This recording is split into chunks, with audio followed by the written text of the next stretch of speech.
thought you were going to do something, and you just did that. Well, I could. I don't know. What are you up to? I could make myself look even more like you right now. Oh, I hate this. Oh my God, it's like looking in a mirror. Or I'm sitting in All between right. the mirror. Ladies and gentlemen, boys and girls, welcome back to the Lore Lodge. The Lore Lads. Oh, God, I forgot we changed the name of the show. Welcome back to the Lore Lads. Thornbury decided he's going to be me today. I mean, he's just gone all in on it. So the problem with the orthodoxy... That's not fair. We're also joined by, I think, everyone's favorite guest we've ever had at this point. Including ours. Yeah, our No mayor. offense.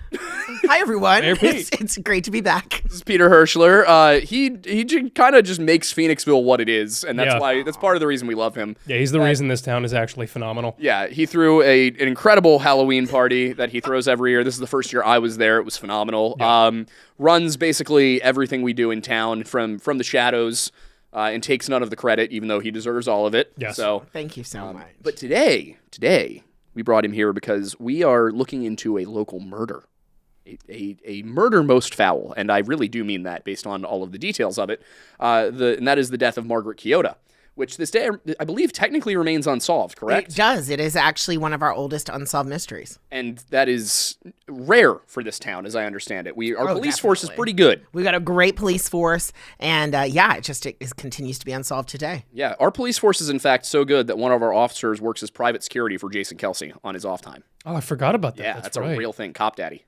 Oh, yeah. I'm surprised we haven't had him on this show, We probably should. Yeah. We can organize that. We can Yeah, organize that'd that. be good. Get that. That'd We be can good. organize that. So, I mean, I think I can think of no better way to lead into the Chioda murder than kind of setting the scene for you. It's what, the 1950s, correct? Mm-hmm, absolutely. It's the 1950s. Phoenixville is in the middle of its boom. We are doing all sorts of things. We are putting steel all over the East Coast. Oh, yeah. The Phoenix All over Iron the world. Works. Yeah, all over the world. The Phoenix Iron Works is the heart of southeastern Pennsylvania. Mm-hmm. Everything's about as good as it can get for Phoenixville up until I'd say this point in time. Mm-hmm. What happened? So really, this crazy thing about this is that we continue today to really not fully understand all of the details. But basically, Margaret had gone to a dance in the 1950s, and we had a variety of social clubs all over Phoenixville. So almost like every ethnic group that came into the community started their own social club. And so she was actually at one of these clubs, and she went to a dance and basically didn't have to walk very far. And the crazy thing is, for anyone who hasn't visited Phoenixville, like all of these streets are still there, right? All of the things, all these places are still here. Big place. It's not big. Yeah, no. 18,000 people here, but it's also not geographically large. No, it's like a mile by a mile, the borough yeah. itself, Yeah. the actual really concentrated area. Oh, absolutely. And everything's walkable. We have a 98% walkability score. But we had like 3.5 square miles in its totality. But like she's literally walking like a mile, like a very short distance, and leaves the dance, and then it just completely disappears. And she completely disappears until, unfortunately, they find her body in Schuylkill Township, which is just like down the street from us. And essentially, she was found, I believe it was in an outhouse. Like she was in an outhouse and had been kind of like buried within it, like inside it, and just never, unfortunately, had never been solved. Yeah, and it's one of those things that, again, we keep running into this. We just did the Betsy Ardsma one from up in State College in 1969. Modern forensics could have solved so many of these crimes. Oh, absolutely. But they just didn't have the skills. Like, it's what I think is so fascinating about studying some of these older 20th century murders is that, again, life wasn't that different from it the way it is now. There's been changes, but by and large, it's not like looking at stuff from the 1800s or the 1700s. The 20th century, for the most part, is very similar to today. And yet there's these stories of things that just could not be solved. Like, no matter what the police did, there was no real way of solving this short of getting a confession. Absolutely. Yeah. Well, it's not even just the forensic capabilities of the time, but also just like the standards of technology as a whole. Like even just the fact that everybody now has a cell phone on them that is able to track their location, especially if you're sharing it. Like, for a young woman her age, I know like for my younger cousin, who granted now has graduated from college, but even when she was in her high school years, she had her location shared with her mom like all the time, and like interconnectedly with her friends as well. Yeah, I've got several of my female friends have had their location shared with me for like almost a decade now. Yeah. Absolutely. And I think I have my location shared with like 15 people. Yeah, Yeah. So exactly. I'd be Mayor hard Pete to- goes missing, we will know where he is. Yeah, I'd be yeah, hard yeah. to kidnap. He literally won't go missing. Yeah. I think you would be difficult to I'd be kidnap for a yeah. number of reasons. Yeah. I think they'd return me as soon as I ask for like. I'd be like, I'm hungry. What time? What time are some we? McDonald's? Yeah. Yeah. You know, is there something else on the menu? Yeah, I'd get returned. Yeah. I hope. Yeah, right. That's the preferable Not option. ending up in an That's the outhouse. preferred. Yeah. No. We hope not to end up. And poor, and obviously the other challenge has been that like Margaret's family over the years has also passed away, and Yeah. so I'm sure you guys see this in a lot of the work that you do. But if no one's looking for you anymore, then really it starts to dry up. And it's interesting because over the years, and I know that we've talked about like getting deeper and deeper into this, but over the years, people have kind of investigated it. They've investigated it from afar. They've investigated it locally, but no one really has been able to come up with any of the solutions. Yeah. I think too, like what you're talking about with the changes also in just general policing, policing is an extremely strong profession. And when you think of all the standards that have been put in place over recent years, just how we handle evidence, I mean, maybe one day we'll have to do a tour of the police department, but there's a That'd be sweet, whole yeah. very specific way that we handle evidence. Now we have to handle electronic evidence, which is a whole another thing that probably no one ever thought of, but everything gets cataloged and recorded and tracked in a way that probably just didn't happen in that time period. Yeah. And that's the other thing about the case too, that the more I learn about it, and I'm very excited to get to look over all of the case files, because for example, like with the Tommy Booth case, that's one from down in Ridley that we covered, and I was able to get my hands on all of the police files. I have the entire unredacted case report. And you're sitting there and you're looking at, this is 2004, I believe it was? Yeah, that sounds right. Yeah. 2004. Even since then, like the number of things that have changed, not in the way that the world works, but the way that policing and detective work works. I mean, it was fascinating to see the spots where you're like, if this was 2024, there would have been so many different questions asked, so many different ways that things would have gone. This probably would have had the FBI's involvement. The extent to which criminology and detective work have evolved over time is really fascinating. But I think one of the kind of coolest things you can look at is that microcosm that is a small town like this. Phoenixville is it's a small town, Absolutely. but it's also not isolated. We're our own thing, but we're part of a broader area. So you can really look into Phoenixville and see, like, okay, how does a town that is kind of self-sufficient, that has its own police force, not like the township system that we have everywhere else. The borough has its own police force. How do they handle things? How does it change? Why wasn't this solved? Could the borough have solved it today? And that's what I'd love to talk to some of the police officers about when we do the Kyoto video is, hey, looking over the case, the files you have, what would you have done differently? That's what I think what I'm interested to learn as we do that is, how have things changed over time? What would you guys have done differently? Do you think there were mistakes that were made? Do you think that there were leads that could have been followed? Because as I understand, there were suspects, right, in this case? I do believe so. Yeah, I think there were a number of suspects, and then of course, just over the years too, unfortunately, all of those suspects have passed away, and so we've never really gotten that confession, or nobody's left us any information. Oh, that's the problem then. Yeah, as well. Like, at that time, you kind of either needed a confession or a witness. Nowadays, there are so many other ways in which you can convict somebody. Yeah. Yeah, that is really the crazy part to me is I look back and I have so much respect now for detectives working in the 30s, 40s, 50s, even up through the 60s, because they just didn't have anything.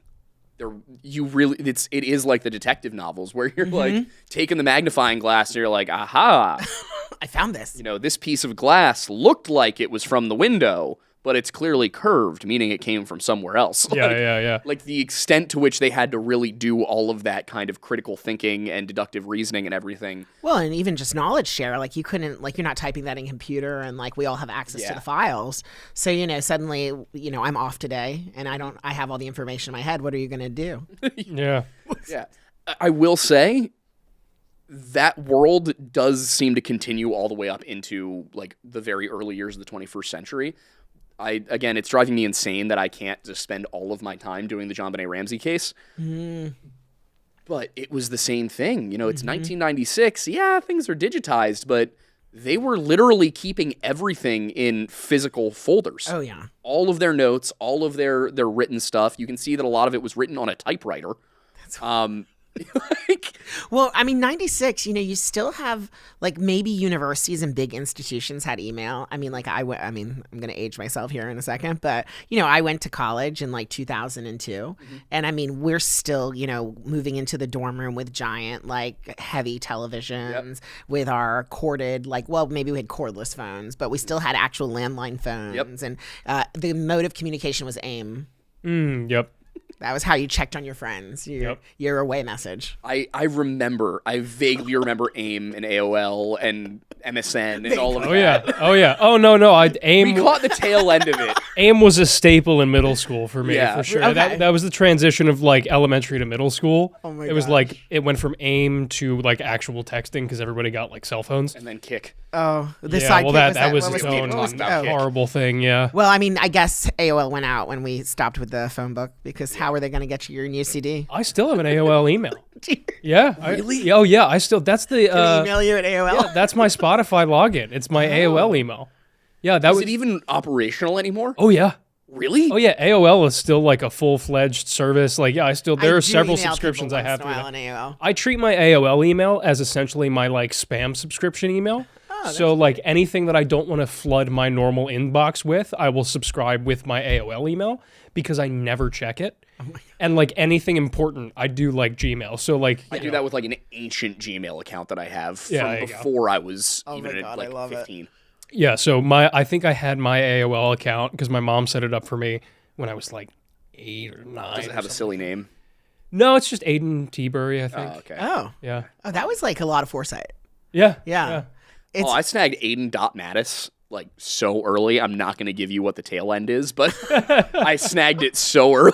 Yeah. Yeah. It's wild. I also was there in that like strange time period where texting we still had to pay per letter. Oh yeah. Oh, So we actually, when I went to work, like my first corporate job, we actually mostly emailed each other on our Blackberries in the subject line. And so you'd always say, "Oh, I'll ping you." Yeah. I'll ping you and I'll tell you which conference room to go to. So it was like we predated like texting. It was like this strange marriage right at that time. And then, we had all these Blackberries. We loved them. And then, I remember my mom's BlackBerry. R.I.P. I had a BlackBerry for a hot minute. Oh, really? Yeah, I just Pearl? No. It was it was actually one of the newer ones because in college I was like I'm tired of iPhones. I want to try something drastically different, and I think I lasted 2 months on it because it had the touchscreen up top, but it had the keyboard at the bottom. I was like, yeah, no, like I feel like I missed the keyboard of middle school because I had one of those side flip ups where it had like the big keyboard. Sidekick? This was when? Not Sidekick? What, the BlackBerry? Yeah, when did you have a BlackBerry? I think it was like a little bit of junior year of college. Okay, it must have been a little bit. Oh yeah, Yeah, it was real I quick. don't It was the remember end. I this. think No, 'cause that's where this it is the came thing. to an end. Yeah, this is the thing. So like I missed the flip up keyboard from middle school, so I was like, screw it. I want to have a keyboard again. I'm just like, we're gonna try it out. Oh my God. I think I lasted a month or two, and I was like, wow, yeah, I forgot He how was- worse this He is. was definitely talking to a girl at a party and asked for her number, took out his phone. She saw the BlackBerry and walked away. No, it It was a genuinely. conversation. She was piece. like, I don't know what this signifies, but something's not right with you. It genuinely came down to the fact that it was frustrating me how much slower typing I was with a physical keyboard Oh, really? than with the touchscreen. So Yeah, funny. because I could touch screen, and I was like, oh yeah, physical keyboard will be even easier to touch, like type without tech or looking or whatever. And I remember I was like, I'm trying to relearn it. The keys are way smaller, and then I go back to an iPhone, and I'm like, I don't even have to look at the screen, and I can Yep. type a paragraph, Did- and it's flat. Did you guys have did you have ever in your time period we had the Nokia like Zoolander phone?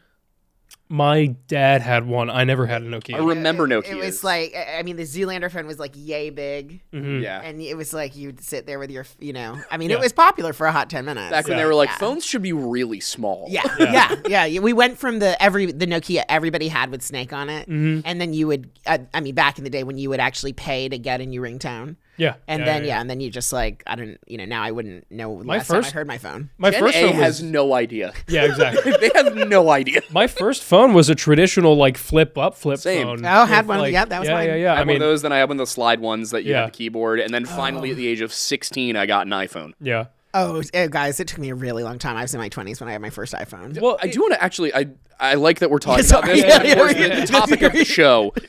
Everybody's sitting here like, why are we talking My about cell gosh, phones? yeah, how do we get This to cell tangent phones? has turned into the subject. But I do want to ask you, a couple of questions about some local stuff. While we Yeah, have you here, absolutely. because last week we did Pennhurst. Okay. We spent the night there. Yeah. In late November. Oh my God. Wow. Like, Yeah. I do not do well with scary things. Oh, really? But I think I do a lot less well out of those. A lot worse. Yeah, a lot worse. Thank you. I do a lot worse with like actual scary Yeah. things. Like if it's manufactured, that's one thing. But when it's Like Pennhurst that's Asylum. real, that's scary. Yeah. Pennhurst Asylum is spooky. Pennhurst State School is terrifying. Yeah. Yeah. Yeah. the- Absolutely. Yeah. But Well, have you ever like been there? I have, yeah. So I've been up there. I've seen like You've been the in town a long museum. Yeah, it's actually there's an interesting tie certainly to Phoenixville and like the and Pennhurst. I mean, a lot of people know. Unfortunately, just a lot of atrocities like committed there against the residents and the patients. So it's really a really sad story, and obviously, but the crazy part is that they operated from like the 1900s like onward until like the 80s. Yeah, 1987, I believe. And what's wild is that when a lot of these state hospitals closed, they literally just let the guests and the residents go. And with no plan, like no transition.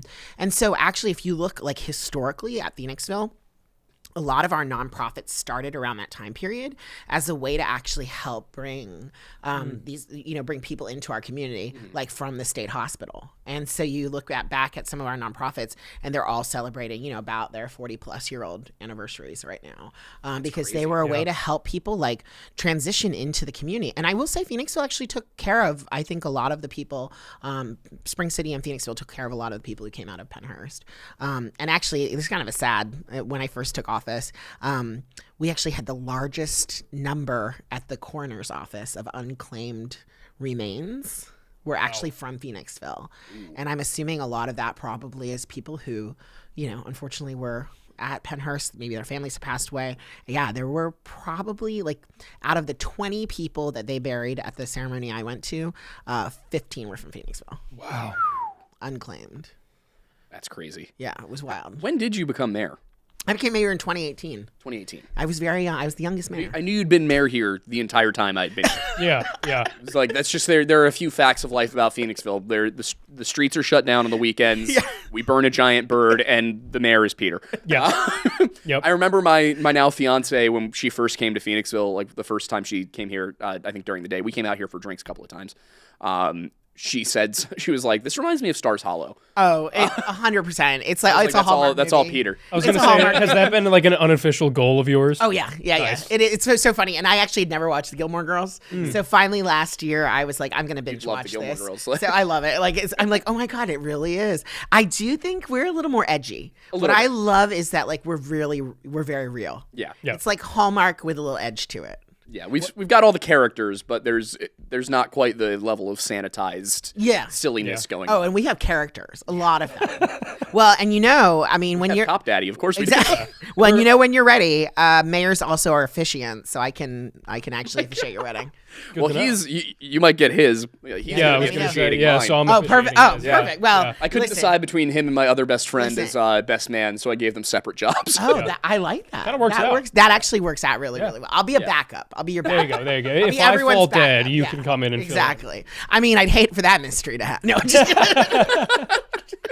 If Do I that get happens, The that mayor No, do killed I- Aiden, so he should officiate my wedding. yes. But if that happens, then you got to show up wearing like a Sherlock Holmes classic detective outfit. I might actually and have officiate. I'm in pretty that. sure I have one. I'm love pretty it. sure I have one. So I do want to. I've been curious about this because some people have brought it up. You've been organizing or helping to organize, I should say, Firebird for a long time.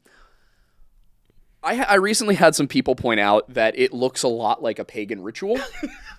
It's our no. It's What are your thoughts? Our ritual. What are your thoughts? It's- Can you explain why Firebird isn't pagan? Or why it is. It's so funny. So I'm like enrolled in class right now in Philly, and I have a lot of my friends, and I always like invite them to Phoenixville, and they're always like, "Gosh, is it a cult?" And I was like, "No, we just like to wear like similar outfits, and we like to go to the same events, and we burn a 25-foot tall." I was like, "Oh gosh, this is starting out." You're like, No, we are not a cult. I just want to clarify that with everyone. We are not a cult. It's a ranch. It's a ranch. We're just a community that really loves each other, and we love being together. So it's a neat tradition. It is funny, 25 feet tall. The idea behind it, When did it start? I want to say it's 20. Are we 20 or 25 years? We're in between 20 and 25 years. Okay. We're right after one of those. I think Yeah. last year maybe it was 20. I feel like We're that's 21, Yeah, that right? sounds Maybe we're accurate. 21 years. And it's so funny because it's moved all around town, and it started really organically. Yeah, I know Like, we're up on the hill this yeah, year, we're right? up, Reservoir Park. So yeah, like it started really organically, with like 100 people or something like that. What I will say is that originally it began, and if you talk to some of the creators, it was like really an artistic endeavor. It was a bunch of local artists. They wanted to get together and do something that was creative. But it's really cool when you talk to some of the founders, you realize it's really kind of this whole idea that like we can build something really beautiful, but we have to be okay letting it go. Got it. And like basically it starts again. Yeah, I mean, it's the town is called Phoenixville. I mean, Yeah. yeah. Get lit, rise again.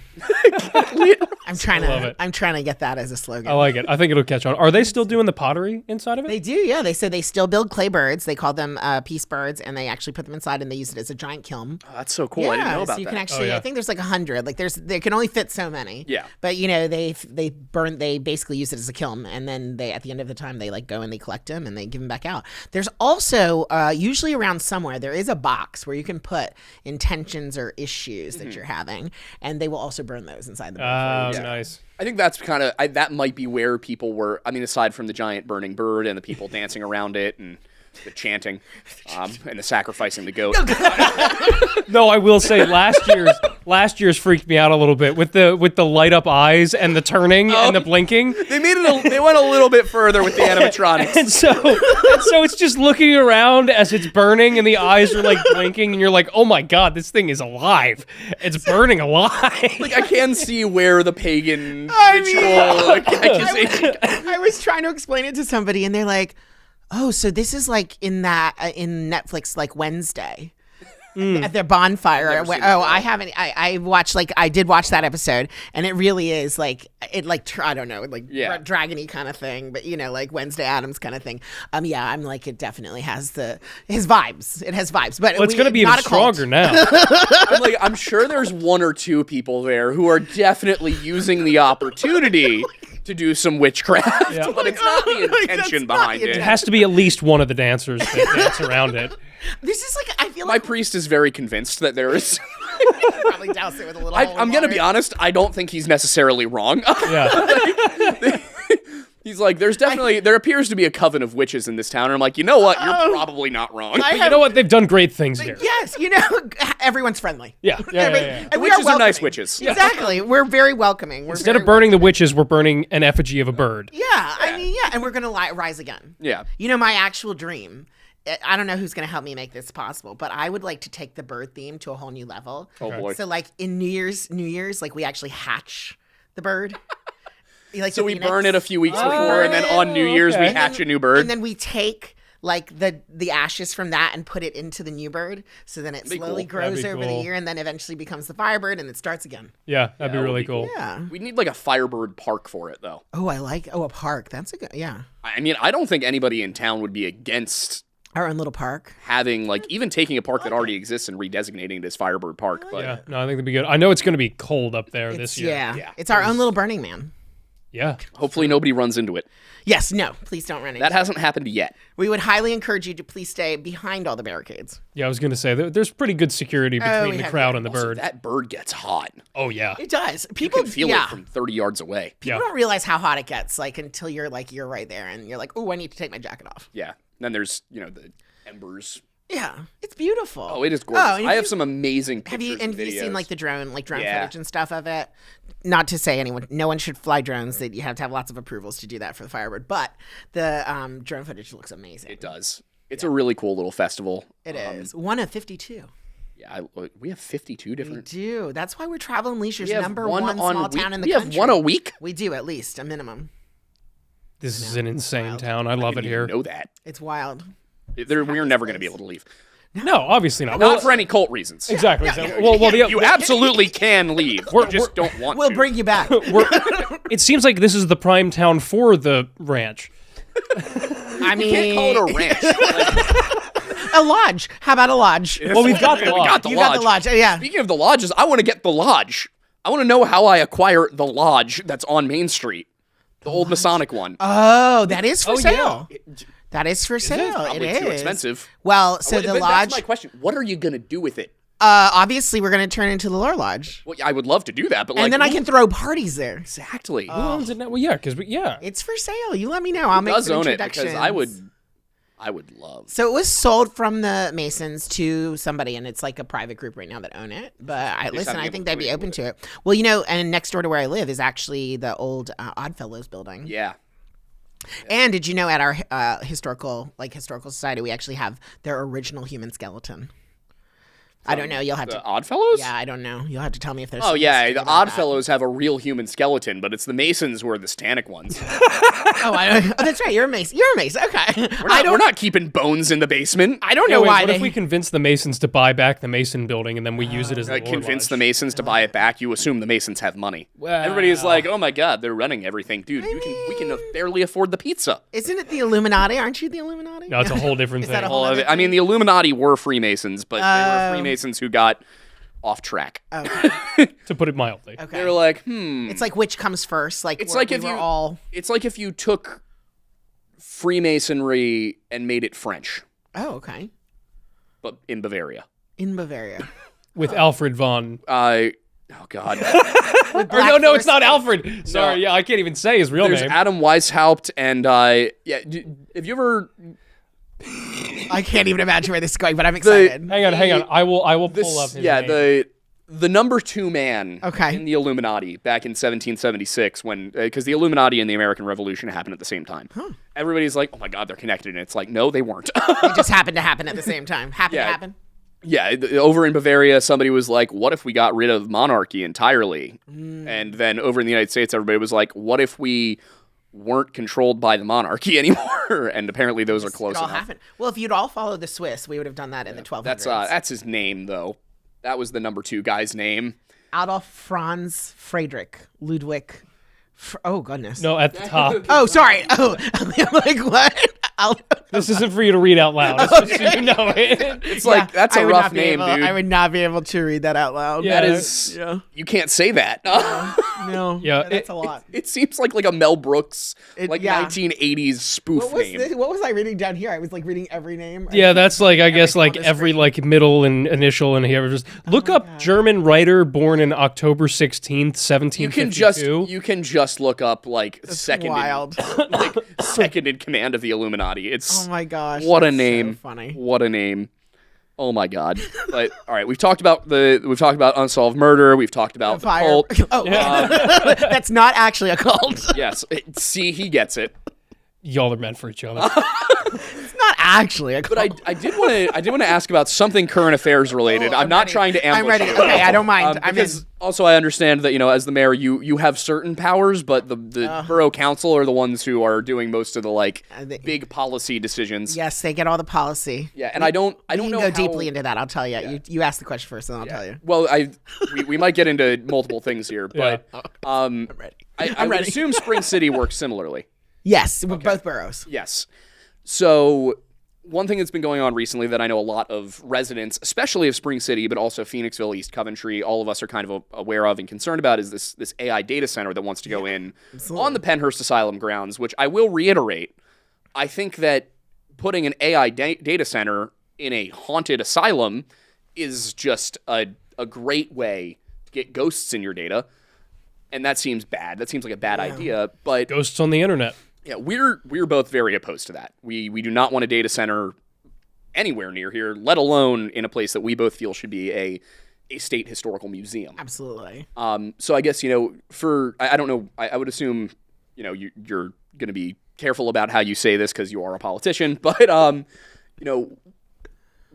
what is the sentiment around that? I guess I from the think- people who are in charge. I think that it seems that most people share, certainly I think your concerns and also the same concept. I mean, data centers, they do take up a lot of space, but really the big issue is they take up a lot of water. Yeah. There's major concerns around the temperature the water becomes, reintroducing that to our water supply. For those of you who are from this region in Pennsylvania, all of our water comes from the Schuylkill River. And that's like us and everyone down the line all the way to Philadelphia. So you get to the waterworks in Philly. It's not just a beautiful wedding venue. That really is like the head of their water intake. So I think most people share that sentiment. It's not necessarily the right place. To your point, it really should be preserved as a historical site so we can continue to learn like from the history of it. But the interesting thing is, like you brought up, what's interesting about mayors is like, we certainly are advocates. We're kind of like the cheerleaders, the mascots. But in Pennsylvania, so both myself and the mayor of Spring City, we are both actually only in charge of the police departments. Really? Yeah. Oh, did you? Yeah. So Yeah, we had no idea. Oh, yeah. So mayors You are. get like a tiebreaker vote on the council or We anything? do, yeah. So the powers you have in council, you can break ties, and then you can veto legislation. But let's just say they come back with a super majority, no problem. But you can do it, like certainly, like symbolically, you can say, "Listen, I don't agree with this." They'll have to come back with a super majority, so you can spend some time trying to get them to change their minds. I would say most votes are not close, so generally there's no way for you to really break it. And then you break a tie. So if they ever end up in a tie, you get to break those. And then outside of that, your real power is around emergencies. So you can declare emergencies, Borough Code, Title 35 in Pennsylvania. And then you also are the chief law enforcement officer. That's wild. I know. Yeah, I'm the civilian head of the be the law head enforcement. cop. I am. I actually have a badge in my bag. I was going to ask if you had a badge. That's I pretty do. cool. I Yeah. do. I love that. I'll grab it. I'll go grab it in a second. I can show it to you. But yeah, I actually do have a badge. I carry it. It is FBI issued. So if I lose it, I get in really big trouble. Oh my God. Wow. Yeah. So That's can't do nuts. that. Yeah. Can you arrest people? I cannot arrest people. Okay. So think of me being the chief law enforcement officer, like this sounds like such a strange. Like the president is the It's chief like of the yeah. exactly. It's just like the president's the head of the army. Yes, can I create policy? Certainly. I actually can command individual officers, but do I do that on a daily basis? No. So Got it. That's so Yeah. interesting. Yeah, I never would have put those pieces together. I mean, this Makes is also, sense. it's making a lot of sense also in terms of like, I'm immediately thinking of like how certain things were structured in the South in like the beginning of the last century and like how mayors kind of had sway on certain elements of like civil rights that were being either protected or not in their town. So that provides a lot more information about how that worked. well, and Phoenixville was founded in 1849. The mayor. Is that the changeover from Manavon to Phoenixville? Yes. Okay. Yep. That's when. Oh God, I almost said something that sounded culty. I was like, that's when Mr. Reeves actually saw the phoenix inside the inside the kiln, and we renamed ourselves Phoenixville. Wow! And now we burned. Now we burn effigies. Questionable. Okay, yeah, here we go. So not a cult, but back to religion. Oh boy. Oh God. I'm getting Gonna have to go to excommunicated. confession. We're your own Peter and I are both here Yeah, like, man, we got to go to confession. We got to apologize. We We got to gotta do some Hail Marys. I've got to send some. I got to say I'm sorry to the King of England, Exactly. probably. Like, Yeah, I probably should send some, questions to our new pope. I mean, if you want to get the Pope here, I'm in. I think the He's Pope from would have a Villanova. great time in I mean, Phoenixville. what other pope has been to Wawa? exactly.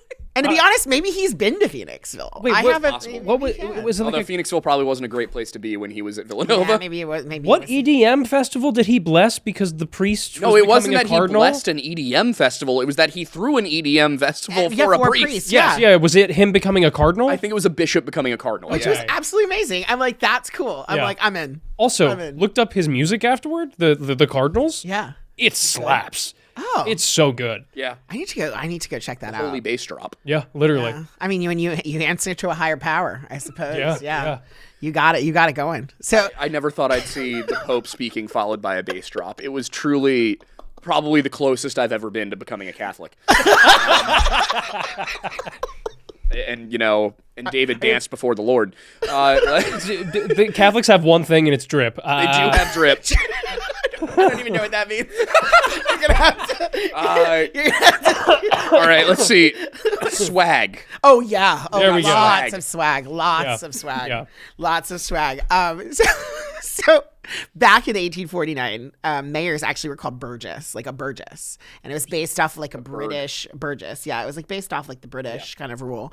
But like mayor better. It was I did too. But it was funny is the burgess actually had all the power. That's amazing. So it was like a magisterial. It was like today's magisterial district justice meets the borough council, meets the mayor, meets the sheriff, So we should put you into that. all in one. I was going to say, but I can't understand in America why that was dissolved. Yeah, you're like, probably- gosh, that's a little too much power for one person. That's a little bit like a lord. So yeah, you got to take that apart. So then after they did that, I think essentially they were like, well, what if there's an emergency? You don't want to call 8 people together and be like, oh, let's all make a decision on how to handle an emergency. Yeah. So then you vest all that emergency power in one person. Do we have an Office of Emergency Management? We do have an Office of Emergency it just you? Management. It is not just me. It's, ironically enough, it's Karen. Oh, no way. Yes, is appointed actually by the governor. Oh, wow. So the mayor declares the emergency, has the power to declare the emergency, and then basically what happens, like anything, the mayor declares it, signs the paper, and then that brings together like Karen, who is our Office of Emergency Management, who will then manage the emergency. If there is one thing you want a Karen in charge of, it is emergency management. Absolutely. This is true. When's the last time we had one?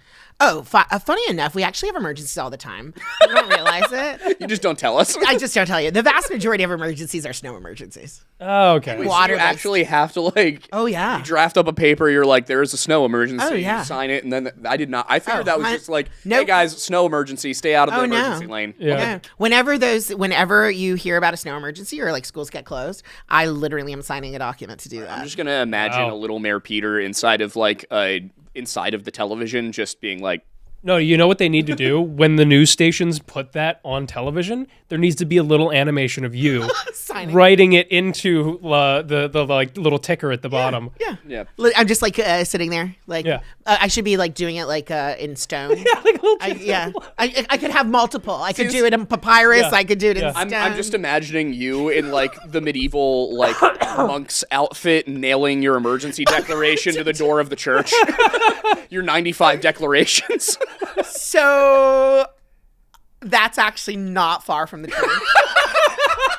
What do you mean?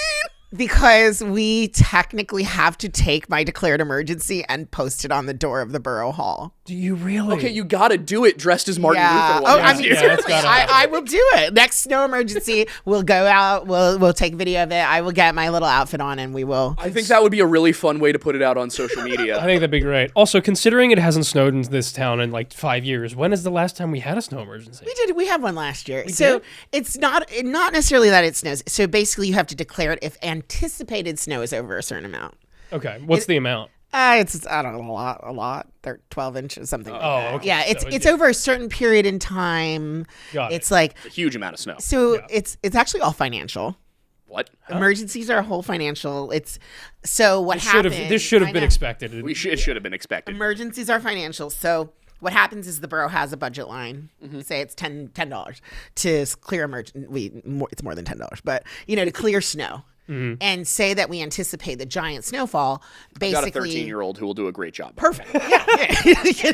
Give him a snowplow would be great. Yeah. But so, basically what happens is you're like, well, we're going to need more funding. So that's where then funding becomes available, like through the emergency management, like FEMA and PEMA, PEMA, which is Pennsylvania Emergency Management. So all that stuff starts to happen. Got it. So you basically like declare emergencies to allow that funding to happen. Can we draft a new law that lets us, with those of us with trucks, plow the snow in exchange for Keystone Group leaving me alone? That was actually giving me my follow-up question. Are there do you have volunteers that for private citizens who have plows on trucks if they Oh. can So we don't necessarily have, the borough has 98 miles of roadway though. Well, it's actually 48, but then you got to plow it both ways. yeah. There's gotta be enough of us. Yeah. That's the thing is my truck could very easily put a plow. on the Well, front. listen, too. if there is an emergency and I needed to declare it to get people involved, we could potentially do that. There would go. be a way to do that. So I guess I could tell you about the other emergency power I have, which is I could actually declare you special police. Okay, what do I need to do? to This make is the that moment happen? we've been waiting Your for. What do I need to do your to make this dream happen? has just come true. I can literally, my other fun power, I actually oversee the crossing guards Oh, really? and the fire police. Nice. Yes. What are fire police? Fire police are essentially individuals who are sworn to the mayor, to the mayor's office, and they have their own special authority. It's around kind of fires and emergency, around directing traffic. So they don't make arrests, they don't carry guns, but like they do have authority, and so like if somebody assaults them, they're assaulting like a police officer. Yeah, which is really bad. Don't do that. So how do we become special police? Yeah, I just have to figure out how to declare you a special. I probably sign Basically something. deputize us. I can deputize you. I do have a Spanish sword. I can maybe knight you as would we be go. phenomenal. Yeah, that sounds At great. the burning of the Phoenix while we're wearing our robes. No, we're not a cult. I think every year at the Burning of the Phoenix, we should appoint somebody and, give them a special ceremony. I like it. And definitely not throw them into the bird. No. We don't want to do that. No, But wearing all white or anything. Maybe like let them that. like roast a marshmallow on the bird or something. Out of curiosity, though, and this is something that I would encourage people who are in the area and interested in just kind of like the history of the area and Phoenixville in general. This is not me encouraging you to move to Phoenixville. Please don't do that until after I've bought a house. We don't need the housing market to get worse. But once I bought a house, feel free. Flood on in. What I was going to say, though, is we have the Dogwood Festival. We do, yep. And that's coming up in about 6 months. Yeah, May. months May. I still have to get you the footage that. Yeah, Oh, that's on you. absolutely. But I know that we used to have the Dogwood Queen, right? We did. Yes, we had Are the we going to dog bring that back for the 250th? We should. We really should. We could figure out a way to bring that back. So the Dogwood Festival, I think, is something so unique, right? Because it is fun. It's an interesting time period. It's like its own little time capsule. So founded in 1942, it is our oldest festival that we have. It even predates our Firebird Festival that we know of. I mean, maybe we secretly had the Firebird Festival before we made it Telling public. me there was a secret fire. Oh, Did God. somebody find out? This We is- just had to pretend it was Yeah, something else. we just Was had it a to, Bohemian style? Oh God, Frederick, Bond, somebody. So it was the Dogwood Festival. So the great way to remember it is it always ends on Armed Forces Day, which is always in May. And it was actually a way for us to raise money for World War II. So we used to sell war bonds, and the Dogwood Queen, the first 7 Dogwood Queens were actually crowned by how many war bonds they sold. And so the first one sold $18,000 worth of war bonds, which 1940 is something. in Yeah, that's 1942. Yeah, so absolutely Wow. wild. Oh, 1942 or 43? 1942, I think. So yeah, sold $18,000 in war bonds, and it was a way to raise money for the war effort. And we have kept the tradition going. After the first 7 years, the Dogwood Queen started to become more like a pageant, and you had to have a talent, and you submit essays and interviews and things like that. I think it would be a cool thing to bring back. Yeah, And 100%. it's the first Dogwoods were only one day long. They had scholarship in there. pies. They had pies and pony rides, and I don't know, people would sit in newspaper crates and get pushed down a conveyor belt. Now we have a professional ride company that does. Yeah. It was a lot of fun this past year. I had a great time. A lot of good food too. Lots of great food, and now we have a craft beer garden too. So Yes. yeah, we got a little of everything. I love Reeves Park. It is It's beautiful. a nice spot. It It's- is. Also, I would kill to have a house along Oh. that sector of the town. Yeah, that'd be cool. Those houses up there are so pretty. The park is beautiful. We will search for a house for you up there. I'm considering just going door to door and being like, Listen. hey, if anything happens. That's yeah, honestly, yeah. that's what you have to do sometimes with those houses. Yeah, there's me one. know. There's one house like that I found on the north side of Phoenixville. It's it's catty corner to the reservoir, and the reason it's right next to the that school that's up there. Renaissance Academy. Yeah. Yeah, because I was looking at it. I just happened to be walking by it one day, and I looked over, and I was like, oh my god, you have this beautifully uninterrupted view of a sunset over the the mountains in the distance. I was like, I need that. That's actually, I think, the highest point in Phoenixville, Yeah. right over there. But yeah, I mean, they're beautiful. I mean, and of course, Reeves Park, the band Shell. I don't know if I've ever told you guys this. Do you know the band Shell? What about John Philip Sousa played at the band Shell. Wow. Yeah, and then the library that's right there on the corner is considered the most haunted place in Phoenixville. Somebody who told me that recently. I forget who it was. I feel like I remember them saying that, but I Yeah. did not realize Yeah, that. well, and See, it's hearing that from you also makes it a lot yeah. more. That sounds a lot more that you could. 100% considered to be the most haunted place. We just brought Like, a books bunch flying of off ghost hunters shelves. to Penhurst. Can Oh, we bring ghosts? really? Can we do ghost hunt in the library? I mean, I'm sure we could ask the That's something library. you could help me do. Yeah, I'll connect you with them. They're great. That'd be awesome. Great. Let's just say, like books flying off the shelves, Okay. books like rattling, but it's actually an originally Carnegie library. Oh no way! Andrew wow. Carnegie donated the money for the library. If you can help me get in contact with the library, not only will I do like a history segment about the library and Carnegie and all that and why that's really cool, but also we would love to do an overnight there with some of the ghost hunting people we've now met. And Oh, well, I told you about my recent little situation. With the plaque? Yeah. Oh, yeah. Oh yeah. I don't recall this. Oh. If it was on Halloween, I might have been too drunk. Oh. No. This was before. It was this pre-Halloween. The entire time before we go to that party, I'm like, Amanda, don't get too silly and then fall asleep. Like, we got a lot of places to go tonight. We got bars, we got everything, and then it was me. You were the one. You fell asleep. me, You were the yeah. tired one. You were so Yeah. worried I about went- her, you didn't recognize what was happening to yourself. Well, so here's the thing: is I at the party, what I was very much interested in was the wine. Oh. I've become a bit of a I wine like it. guy recently. I had too much wine. Oh. Nobody else was drinking the wine. And it was So- good wine. It's a nice It was selection, good right? wine. We try to get a good I was trying to selection. find the Jello. That's the syringes. find were the great. Jell-O? Oh my god, yeah. It was Oh, great. good. Oh, Did you yeah. find the blood bags? Yes. Okay, Yes. good. I Yeah. also had one of those. It was perfect. I went as a cowboy. Oh. So I had my pocket, and I just put my Perfect. blood bag into my pocket, and I Yeah. was just like, it was great. Unfortunately, I, as Superman, didn't have many places to keep anything. So you just- So I had my phone and my keys stuffed into my boots. Oh, okay. What? Yo, yeah. I didn't know that. There was nowhere else to put I them. didn't know that boots. It's so funny because you are like the fifth person who told me from the party that like they had to put all their things in their boots. I didn't know boots were like a I need hiding. to get like a cubby didn't- system for it. Yeah, we Yeah. should. I didn't know that until the party. Coat check. There you go. There you go.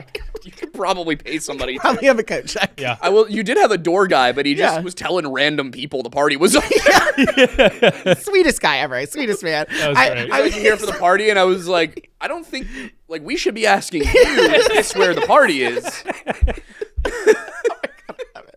Well, so I was actually preparing for the party, Mm-hmm. and so the building I live in. It's so nice. What- and you oh, have the oh. coolest roof. Oh, Like, thank you so much. It is. Oh, yeah, I didn't cool- get to see the roof. see the You roof? didn't? Yeah, no. How'd you miss the roof? Because I We went. were all up on the roof. Were you not there? I went back to here to use the Right, restroom, right. and then Lauren and Henry. came in, and they were hammered. Mm-hmm. And then he was like, "I'm getting food," and I was like, "All right, well, we can't leave really her wanted alone." chimichanga. He really wanted From the Three chimichanga. Brothers. Yeah, we took him to Three Brothers like a couple of months ago, and he fell loves in love it. with Yeah. the chimichangas. And then so like he love went it. off He to lives do in that. Philly too, so every time he's out here, like Lauren and I have been friends since high school. Every time they're out here, he's like, "I really want a chimichanga." That's so funny. But that's the thing. So he went off to do that, and I'm like, "Well, I'm not leaving her drunk ass by herself." So I stayed and sat with her until he Okay. came back with his chimichanga. Could have. She's been worse. Yeah, well, yeah, and here you missed the roof. yeah, well, and that's how I missed. And you missed the roof. Well, so the building was actually an old furniture maker. Okay. And back in the day, they used to make furniture, but then they also made coffins. Oh. And, you know, it was like everybody dabbled in everything apparently back in the day. Yeah. So they were like embalmers and coffin makers, right? So, so I'm like downstairs getting ready for the party and like moving some stuff around. And I have this storage unit. And I mean, I've lived there since 2013. Like I've cleaned this storage unit. I'm the only one who's ever been in it, right? And I see this like piece of metal on the ground and I'm like, oh my gosh, like what is going on with this piece of metal? And so I flip it over and it is a coffin marker. But then the mystery deepens. It is a coffin marker and for a 17-year-old girl named Anna. But Anna has no relationship to Phoenixville. So I called Ryan Conroy, who we're going to get all together with Ryan. And I was like, oh my gosh. So I get Ryan and I get Karen on the phone. We're on a text. So, of course, you call the Office of Emergency Management. Now, I called her in her personal capacity as my friend. Yeah. And she also handles emergencies really well. So I'm like, oh my gosh, like, guys, what is this? Like, it's died on this day. Well, she like dies in the early 20s, but she actually is from Brooklyn, New York. They found her death certificate. She has no relationship to Phoenixville. Somehow I have her coffin plaque. Interesting. I mean, I guess. And it maybe, just appeared randomly in my basement. Maybe the family really liked that person's coffin style. but it just appeared in the basement. Yeah. Well, it is now proudly on display in my house. Well, yeah. Wait, didn't you do a thing where you were like checking to make sure that everything was copacetic? I did ask. Yeah. So I did have a friend of mine who is a medium, and I actually had her come, and we had a good discussion about it, and she was great. And I was like, I want to really honor Anna, I'm like, this is amazing. Like that I was like, she must want to attend the party. Like, it's really cool if people like in the great beyond want to come to your parties. So I'm like, it's a great honor. So I wanted to make sure that I wanted to like do her justice, and I wanted to honor her. And so I actually, properly displayed it, and I put it up in the house.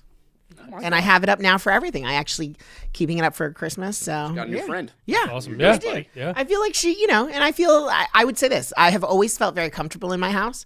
And I feel like if anyone else is there, they're definitely a pleasant, They're vibing. yeah, vibing. They're enjoying, we're having a good time together. It's an optimal spot to vibe. Yeah. It is a good vibe spot. Yeah. And there's the Pilates. And you could always work out, you go to a party, Yeah, it's a do great it all. spot. Yeah. We almost, do you know we almost bought PJs?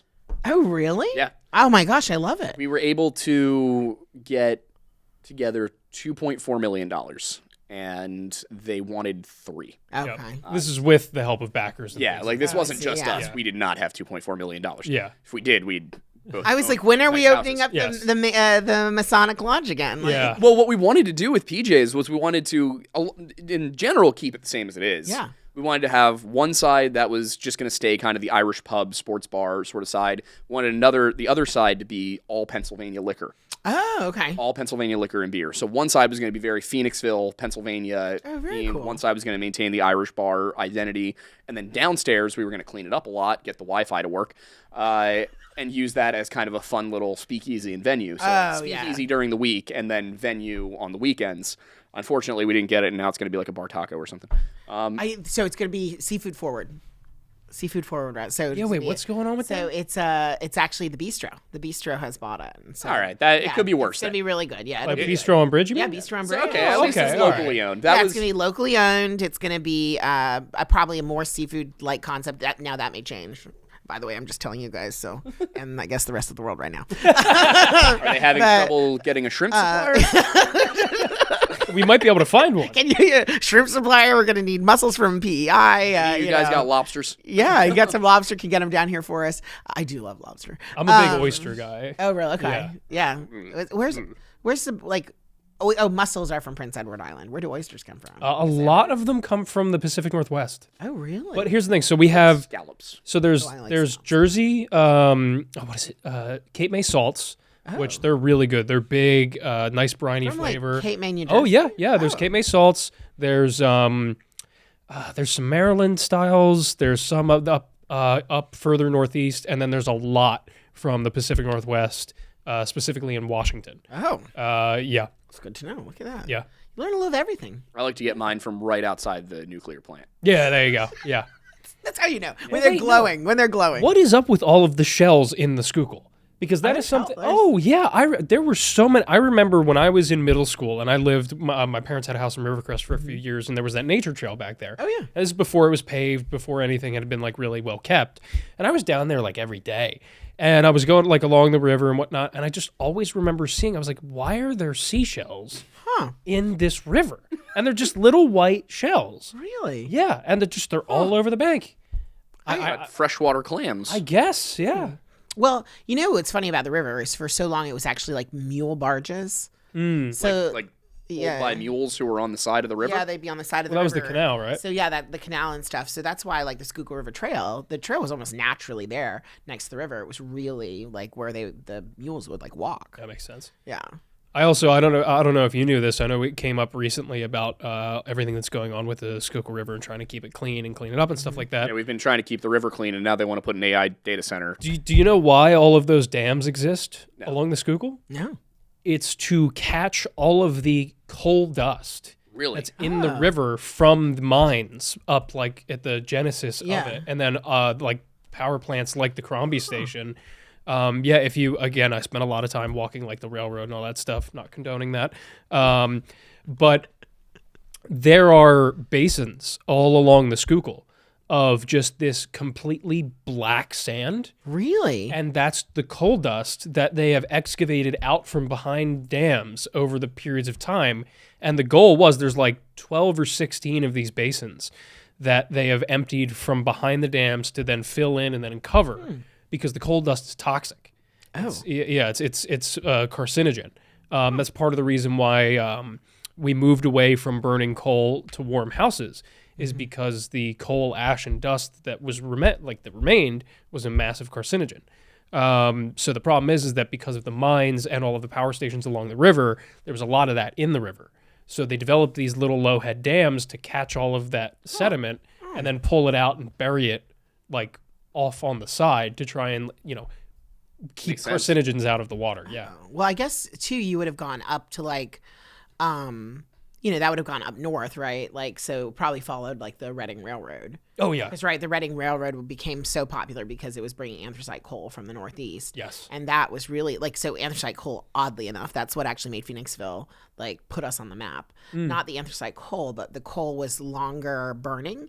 And Yep. it, like, and it could get hotter, and so it allowed us to temper steel better, like in the in our steel plant, and so that's why we were able to make like the Phoenix column, the Phoenix wheel, which we'll be unveiling this year. I was going to say, yes. So what's the status of that? It's going to be done this year. It's going to be done in time for the 250th anniversary. That's awesome. So yes, it is a Phoenix wheel. It is not a Ferris wheel.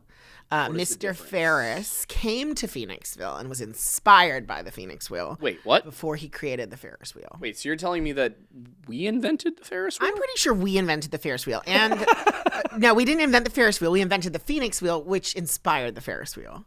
And this wheel specifically is actually the oldest one in the world that is still remains and intact. And it is actually, if you have the Bruce Springsteen album, it is the one from that. Oh, no because way. it was in Asbury Park. That's nuts. Yes. So there's your I fun had fact no of the idea. day. There's just so much wild history about this town. This specific town is weird like Phoenixville that. is a very special place. And so now that it will be a living sculpture, it will be back and alive right here at the gateway to Phoenixville. I was going to say, will it be functional? You can't ride on it, Okay.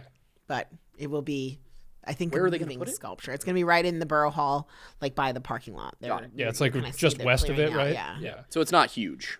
No, big, it's pretty but not, big, but like- yeah, it's not huge. It's not like like the giant. London Eye. Yeah, no, we're putting That'd be nuts for this town. putting in our own little London Eye. Like you can see it. You're up there, But- you can see to Philly. Yeah, Yeah, exactly. really. But that's how. But of course, the anthracite coal is what allowed us to do that kind of work, and the Yeah. Phoenix column, the Griffin gun. Yep. Yeah, but actually, there's a place outside. It's called Pittston, PA. It's Mm-hmm. near Scranton, and they have a tomato festival because something about like all the coal mining in that area, they created unique varietals of tomato. Interesting. Yeah, keep in mind, this is coming from a guy who loves coal-powered steam engines. And I love tomatoes. I'm a big guy. I still want, my dream is that somehow we as a borough will be able to buy that stretch of railroad that goes from Oaks to like Malvern from Norfolk Southern and then use that as like either a little tourist railroad or like a little like mini commuter railroad. Because I know those are the locomotives in Oaks Yeah. that are just sitting there that could be restored. Speaking of Oaks, the movie theater there got better. Oh, when it- yeah. Really? Yeah, Yeah. When it closed and got Arnold's bought out. took over it. Yeah. Yeah, Arnold's took over- that yeah, that- I yeah, was it's Arnold's. wondering how that happened. Yeah, so Arnold's. Regal sold it to them. That makes a Yeah. lot of sense. Yeah. But have you been there since No, the I sale? haven't. It's really First of nice. all, they Oh, put like all the arcade stuff back in. Really? Yeah, so I remember going there probably early in college, so 2017 maybe, and it was a movie theater. It was a Regal movie theater, but now there's like a full arcade section. They've got beer and liquor. They have we went to see the new Knives Out movie, which was awesome, by the way. Went to see that, and I got a chicken sandwich and like we got snacks and everything. It was Wow. real food. It was like the same quality as Movie Tavern. Yeah. It's so funny. I feel like in the last few years, because COVID totally screwed over everything about going to the movies, everybody I've heard that goes to the movies and sees a movie, no matter what it is, they'll come back and they'll be like, man, like, had a great time. It's really a movie that you need to see in the theater. Yeah. Which I just find really entertaining because it just reminds me, it's like, it's not that movie is meant to be seen in the theater. It's that seeing a movie in a theater, How It's a you were whole supposed to see experience, the movie. yeah. it's just such a drastically different experience that because we're so used to watching it on TVs in our living room, that it's like, oh yeah, it's just a movie. And then you go into a theater and you're like, oh no, that like it's a totally different thing when you're there. It's so funny because I totally just went this week and saw Wicked for Good Yeah. in the at the Colonial. Yeah. In the Barry Theater. Have you ever been to the Barry Theater? Is that one of the ones in the basement? That's the smallest one. Yeah, yeah, It's yeah, only yeah. 40 seats. But I was like, this is extraordinary. I Yeah. feel like it was like, wow, like I have this amazing like resource next door to my house. Yeah. Yeah. You know, and Yeah, I'm just a great place. I've been meaning to get. I've talked to Drew about it a couple of times. I've been meaning to try and start like a partnership kind of thing, like a movie night, yeah. where the two of us and Drew would pick a movie, and then we'd have Celso design some themed cocktails, and we'd have everybody go see the movie, and then come back here just for like a themed cocktail night. Oh, I have always wanted to do like those things where they follow along the food. Like like Yep. when like you watch Titanic and they serve like the dinner from. Oh, the, I like, am. That'd be cool. I want to Yeah. do that with Lord of the Rings. Oh, that would be amazing. And you could do themed cocktail. You could talk to Lewis over at Rivertown, get him to do the food. Like that'd be great. Oh, that would be really fun. Yeah. Just get me in touch with Drew because I think I have that. Lewis's number, so we can Yeah. coordinate. Oh, I'm. Yeah, if we could get Drew, Celso, and Lewis together and just plan for something like that, that would be. I think that's the kind of thing people would pay a lot of money to Yeah. go see, Well, and it would be a lot of fun. It And would be a the draw Colonial has a for great tourists. like yeah. space. You know, I mean, like the upstairs space, and then that was an old bank. Yeah, And that it went bankrupt during the Great Depression, Classic. ironic. and then it became a newspaper, Yeah, and then it went out. Unfortunately, later. that's one of the other really cool things about Phoenixville is a lot of the buildings have kept their original facades. Oh yeah. Yeah. So, like, obviously, there were some changes after the bank went out of business and the Colonial took over. It went from being a bank to being a movie theater. But, like, the Steel City, they still have the old Phoenixville, like, independent newspaper yeah. co. The printing The press Oddfellows next Hall, to it. yeah. Oddfellows. That reminds me, yeah, we have several short films that we're in the process of trying to get developed. I think we need to have a goal to have one ready for the Phoenixville Film Festival this Oh September. yeah, absolutely. Yeah. I'm going to be planning a wedding. Oh, don't worry. That's my job. Yeah, okay. It's more just like if you want to be a part of it. Also, I do. Also, the one that we did the outline for on our way to Montana. We gotta figure that out. Which you could help us a lot with that because we in. need the cops. Actually, we're I gonna just- need police uniforms. We're gonna need I love cop it. cars. I actually like- discussed it a little bit with Doug last weekend. when Yeah, he was that's here. perfect. I love there's, it. There's two possible films I think would be really good to do in town here. that one's gonna. That's like a feature length. Like, yeah, Oh, very cool. full. It would be a murder mystery. yeah. Oh my god, I love it. Yeah, let us know how we can help. That would be absolutely. Because that's the other thing is we feel like Phoenixville does have because of the community we have how picturesque the town is, the movie are theater and beautiful. everything. And the fact that we're here now, like we think that this town would be a great place to have kind of a mini content creators version of Hollywood. Oh, absolutely. It's just there's so much here. There's so many perfect places. There's a restaurant for every single kind of restaurant scene you could need. That you could dream. Like We have it all. we have Irish pubs. have an we Irish- have a Greek yeah. place. We have pizza. wonderful. We have Italian. Yeah, you have my kitchen. yeah. Yes. You can use my kitchen anytime you want. Mm-hmm. Perfect. You just use it as use the apartment anytime you want as a. Hey, I mean, your if spot. you're offering, Listen, like, anytime. And Amanda's listen. starting a channel called Will It Soup, so we're gonna need a kitchen. Oh my gosh, have you We're ever using our kitchen. Have you ever watched the old Mayor Peter's Kitchen? No. Mayor's Kitchen. Oh, I'll send you guys the link. But Well, we need to get This Week in Phoenixville running. that's true. do, That yeah. is true. And Especially now that I know we have a weekly social event. Yeah. you're like, literally. we have something going on every week. Well, That's the thing is we need to know this stuff. and my think we kitchen gotta is start- actually tall enough so you can put all the lighting in there and like you'd be good. I think what we need to do for this week in Phoenixville is start off with actual news about Phoenixville and then just slowly add in things that aren't true. Yeah, there you go. Yeah. Just like the first 5 minutes of the episode is all actual news. and then be- we start making up more and more ridiculous concepts. We'll be interviewing for Phoenix Master Exactly what I mean. though. for our yearly offering. Archie, where are you going? Please come on. He's worried that he's going to be yeah, the offering. Archie's like, oh my gosh, I'm already dressed in all white. I'm ready. It's okay, Archie. You want to come up? We would not sacrifice you inside the bird. I promise. We wouldn't put Archie. No, we do. We got to get the Phoenixville because I think a lot of people they want to know what's going on. I mean, we've got over 20,000 people here in the borough, but then that's expanding pretty rapidly with the new expanding rapidly. townhomes, right? And we've got probably in our region, we're close to 40,000 people. So we got to get people, and then of course all of your viewers who are going to come and watch like in person. We've had people come to love town it. from watching. Yeah. That's so cool. I mean, We see people at Blobfest every year who are like, we had people come in from I like love Connecticut, it. Yeah. And You could do- you Michigan, Minnesota? Michigan, yeah. You could do a whole thing from Blobfest. Yeah, well, You should do a thing from Blobfest. That'd be fun, like a live show. that would be cool. We could do that. Oh gosh, just went out. Well, it'll come back. Yeah. I was like Blobfest, something about Blobfest. But yeah, no, Blobfest is great. It's a good. That's a fun. put you And down we there? have a ton of like. come on. There was another movie that was actually filmed here in Phoenixville too. It was actually larger than the Blob originally. Really? It was, I think, called like Porches or Terraces. Huh. They used the superintendent building. Interesting. Yeah, just another great building. Where is that? That's the one where Boardroom is. Got it. Okay. Yeah. Got it.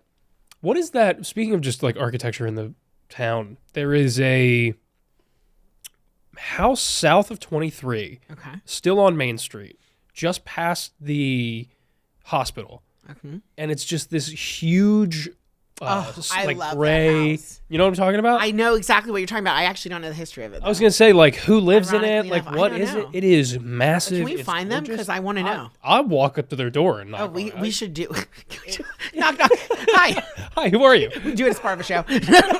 I do have one question about some of the Have I done that before? Sure, certainly. some of the buildings in town. Why do we have so many funeral homes in one spot? Oh yeah. Funeral home row. I mean, it's kind of like get them all. And How many people were dying? I don't necessarily know that we have an inordinate number of people dying, but I feel like they're all. It's got to be that they're all in one spot. Like every single funeral home in town is on the same stretch of Main Street. Also, do you have power over the number of stop signs? It's too many stop signs. I may not personally have power over the stop signs, but I could put in a suggestion. Could we put in a One or suggestion to two have maybe half as suggestions. many stop signs you on know, Main How does Street? one run for city council? Oh, so actually, not this year, coming up, but in a year from now, 2 years from now, we will have like council members. So we have 8 people on the council, 2 from each ward. So you let me know when you're interested. I'll help you. Yeah. It's a whole process. You have would to run imagine. through the primary, and then you go through the general. So first you get your petition signed, you go through the primary, then the general, and then if you're lucky, you win, and there you go. How much time per week does a city councilman need to spend? So it depends on the week. Every month you have at least the council meeting. The council packets are pretty robust, so you have to do a little homework. But then also you would have at least 1 or 2 committees that you're on. Okay. So similar to it really is like if you just took the federal government and you made it smaller, maybe more effective. Oh, sorry, more effective. More effective. I think everybody can agree that smaller government Yeah, is more maybe effective. make it more effective. Then you'd have us, where we actually do things like make sure you're safe and your trash gets collected and your, all those kinds of things. We don't argue over craziness. Yep. But that's not a political statement. That was just Factual. stating that, Yeah. So you basically, we have committees that people serve on, and then those committees they, talk about a lot of the policy, and then that policy gets essentially moved to the borough council meeting. So it's definitely. I mean, when you think about it, right? There are 2,600 municipalities in Pennsylvania, so those are all elected officials. And one town. Yeah, 2,600 municipalities, and only one town, is a town. Yes, How do one first-class city. how do policies get Which is proposed? only a first-class city because they wanted to designate themselves that. Yeah. How do policies get proposed in town? Does it So have to you- be by a sitting council member? No, you just go. Interesting. Go to the policy committee and tell them, hey, we're interested. Usually the committee meetings are a lot more like casual, so you could easily go and be like, hey, here's an idea I have, and then they'll take it, they'll draft it up. Like our solicitors, we have lots of attorneys. Our solicitor, who's great, he's a great guy. He'll put it together like in actual format, and then they would propose it and move it forward. We need a parking deck. How a bill becomes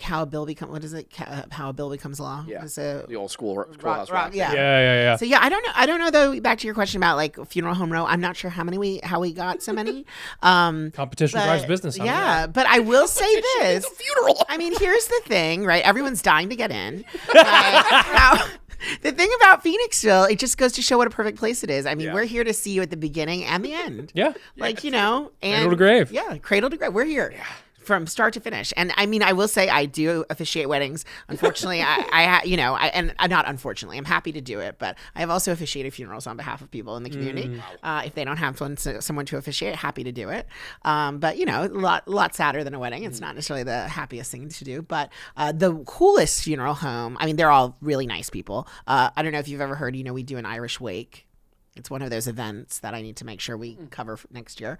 But I don't know, 7 or 8 years ago, I was the president of the Phoenixville Senior Center. Oh, nice. And so we decided we were going to take on this initiative to have a fun conversation, a fun event to start a difficult conversation. And so we started an Irish wake. And so I'm the body every year. I'm the corpse. What is an Irish wake? Oh, gosh. Have you not seen This is a new term for me. Okay. So I'm Irish and it's new for me. Wow. Okay. So the way like some people do it for entertainment, but like I think Bally's in Atlantic City, they started like years ago. But basically, you get a person, they lay in the coffin, and then people tell jokes, and then usually if you get the corpse to laugh, you get a drink. I like that. So yeah, That's great. 'cause the- Morbid, but I like well, it. you know, Irish wakes are supposed to be more like festive. Yeah. You know, celebrate life, not necessarily. I was going to say, yeah, most of sad my and Irish death. family, and funeral is usually followed by a lot of laughing, dancing, and drinking. Yes, yeah. Italian Americans do it similarly. Yeah, right. So like we should celebrate life, right? So the same idea is here is they put me in a coffin, and in order to make it fair, there's a representative from every funeral home, and they lift a portion of my body into the coffin. So they lay me in the coffin, and then our seniors at the senior center proceed to tell jokes. And let me just say, the older they are, generally, the dirtier their jokes get. Doesn't sound culty at all. I either. do have one lady, and she's very, very Every sweet. year we killed a mayor. Yeah, she's very rises. sweet, and she will not. She tells such dirty jokes. She won't even tell them in the microphone, so she just whispers them in my ear. That's gonna make it even harder. Yeah, it's actually You even know this funnier. has nothing to do with Yeah. her not wanting to use the microphone. It's This is just a funny. tactic. Yeah, She's 100%. just- She does leave me gifts also. Gosh, now I'm. Yeah, she leaves me gifts in my coffin too. But after we're done, and it is a real coffin, so they put me in a real coffin, and then when it's done, you go upstairs to the end of life fair. Yeah. So, but I think you guys would be most interested. The Is the end of life fair the seniors going and picking out their own coffins? Well, yeah. So all the funeral homes are upstairs. You got all the financial planners and the lawyers, the estate people. Yeah. It's like a career nursing- fair for Yeah, exactly. Well, it's kind of like take ownership over it. You're gonna go in style. You know what, Soval? I don't know. Part of me, I've always thought about this. I respect funeral homes and everything they do, but coffins are so expensive. I mean, like, I feel like it'd be kind of badass to build your own. Well, so funny enough, that's what inspired the Irish Wake. There is now, you have to go and look this up. It's called the New Zealand Coffin Club, and it is a group of people who actually build their own coffins. That's cool. Yeah. Also, though, if you do want a good deal, I mean, don't tell one of our funeral homes this. I do love all of them, and they're great supporters of all the things we do in town. But you can also buy it at Costco. Oh, You really? can buy a coffin at Costco. Yeah, you never have you can never buy checked? literally have you anything at never Costco. Yeah. dug deeper into the Costco website? No. No. You want wedding flowers? Costco. You want a coffin? Costco. Now they have to had- deliver the coffin to a funeral home, so I it's buy not small like, arms Okay. from Costco. probably. Probably, yeah. They are actually the largest. I think it's Pennsylvania and Costco are the two largest importers of wine in the United States. What? Really? We got a lot of Italians here. Yeah. That's true. I believe it. Costco and Might have something to do with the Philadelphia Commonwealth of port, too. Pennsylvania. Even more so than like New York, though? Well, because remember in Pennsylvania, all of our our liquor stores and wine is controlled Yeah, by the that's state. true. Oh, right. Okay, all right. So yeah, so they are the probably two buying it largest direct. buyers. Yeah, Costco. So what you're telling me is Yeah, that Costco and Pennsylvania just need to unite. Oh, we'd have a liquor monopoly. I mean, maybe that's probably a bad word for it, but we'd have a liquor cult. No, I'm just kidding. I don't know. What do you call it? As I've been saying for many liquor years union. now, A union, yeah. Pennsylvania needs to annex Maryland, New Jersey, mainly so that we can send them all to New York and then give the land out to Pennsylvanians for Yes. free. It was promised to us 3,000 years ago. Yes. But I think we got to annex like Maryland, West Virginia, Kentucky, and Tennessee to form the Grand Principality of Long, Pennsylvania. Oh, okay. Do I get to be be of Long, yeah. Pennsylvania? Yes. Can I run? Yeah, you can run. That'd be yeah. Put you in charge. Pennsylvania. The entire Appalachian corridor is just run by Well, Mayor Peter. or at the very least, at that point, we'll turn Phoenixville from the small town on the Schuylkill to just all of the land around the Schuylkill. Oh, I like that. Okay. Yeah. We could be like the seat. We could be like Yes, the seat yes. of government. Exactly. Yeah, exactly. Yeah, The we also- capital of Long, yeah. Pennsylvania. Yes, We could be the seat of government. That would actually be that would be fun. that'd be cool. Yeah. Well, I mean, I did say like if I do end up buying a ranch somewhere, as I very much want to do one day, I was gonna, if it's in a valley, I was gonna call it Phoenix Vale Oh, I like it. as an homage. Yeah, it'd be fun. We could figure this out. Yeah. I mean, The maybe whole town of Phoenixville could buy a ranch. yeah, together we could just all vacation together. Exactly. It'd be like a retreat. Yeah. Oh God, it is. Funny. Maybe even on an island. Oh God. No islands. There's only Yeah, one. yeah. There's only one ferry. Prince Edward Island. We could- Prince Every Edward night we burn the bird. like summer camp. Or what's that other camp? Isn't there some whole the camp for billionaires? Oh God! is that Are you thinking- you might be thinking about Bohemian Grove, but Yeah, maybe I think that sounds about they right. do. I was like, is that they the do one? have their giant concrete bird. that? Okay, Yeah. yeah. There we go. Yeah, see, their bird, they don't burn their bird. They burn an effigy of a person in front of the bird. Yeah, no. Yeah. So we Which actually burn the bird. Way more Yeah, that's culty. way yeah, worse. no, Yeah. no. See, we're nice. Like Yeah. we all wear different outfits when we Yeah. go, and like I do think it would be really funny if one year we just organized a bunch of people to wear robes.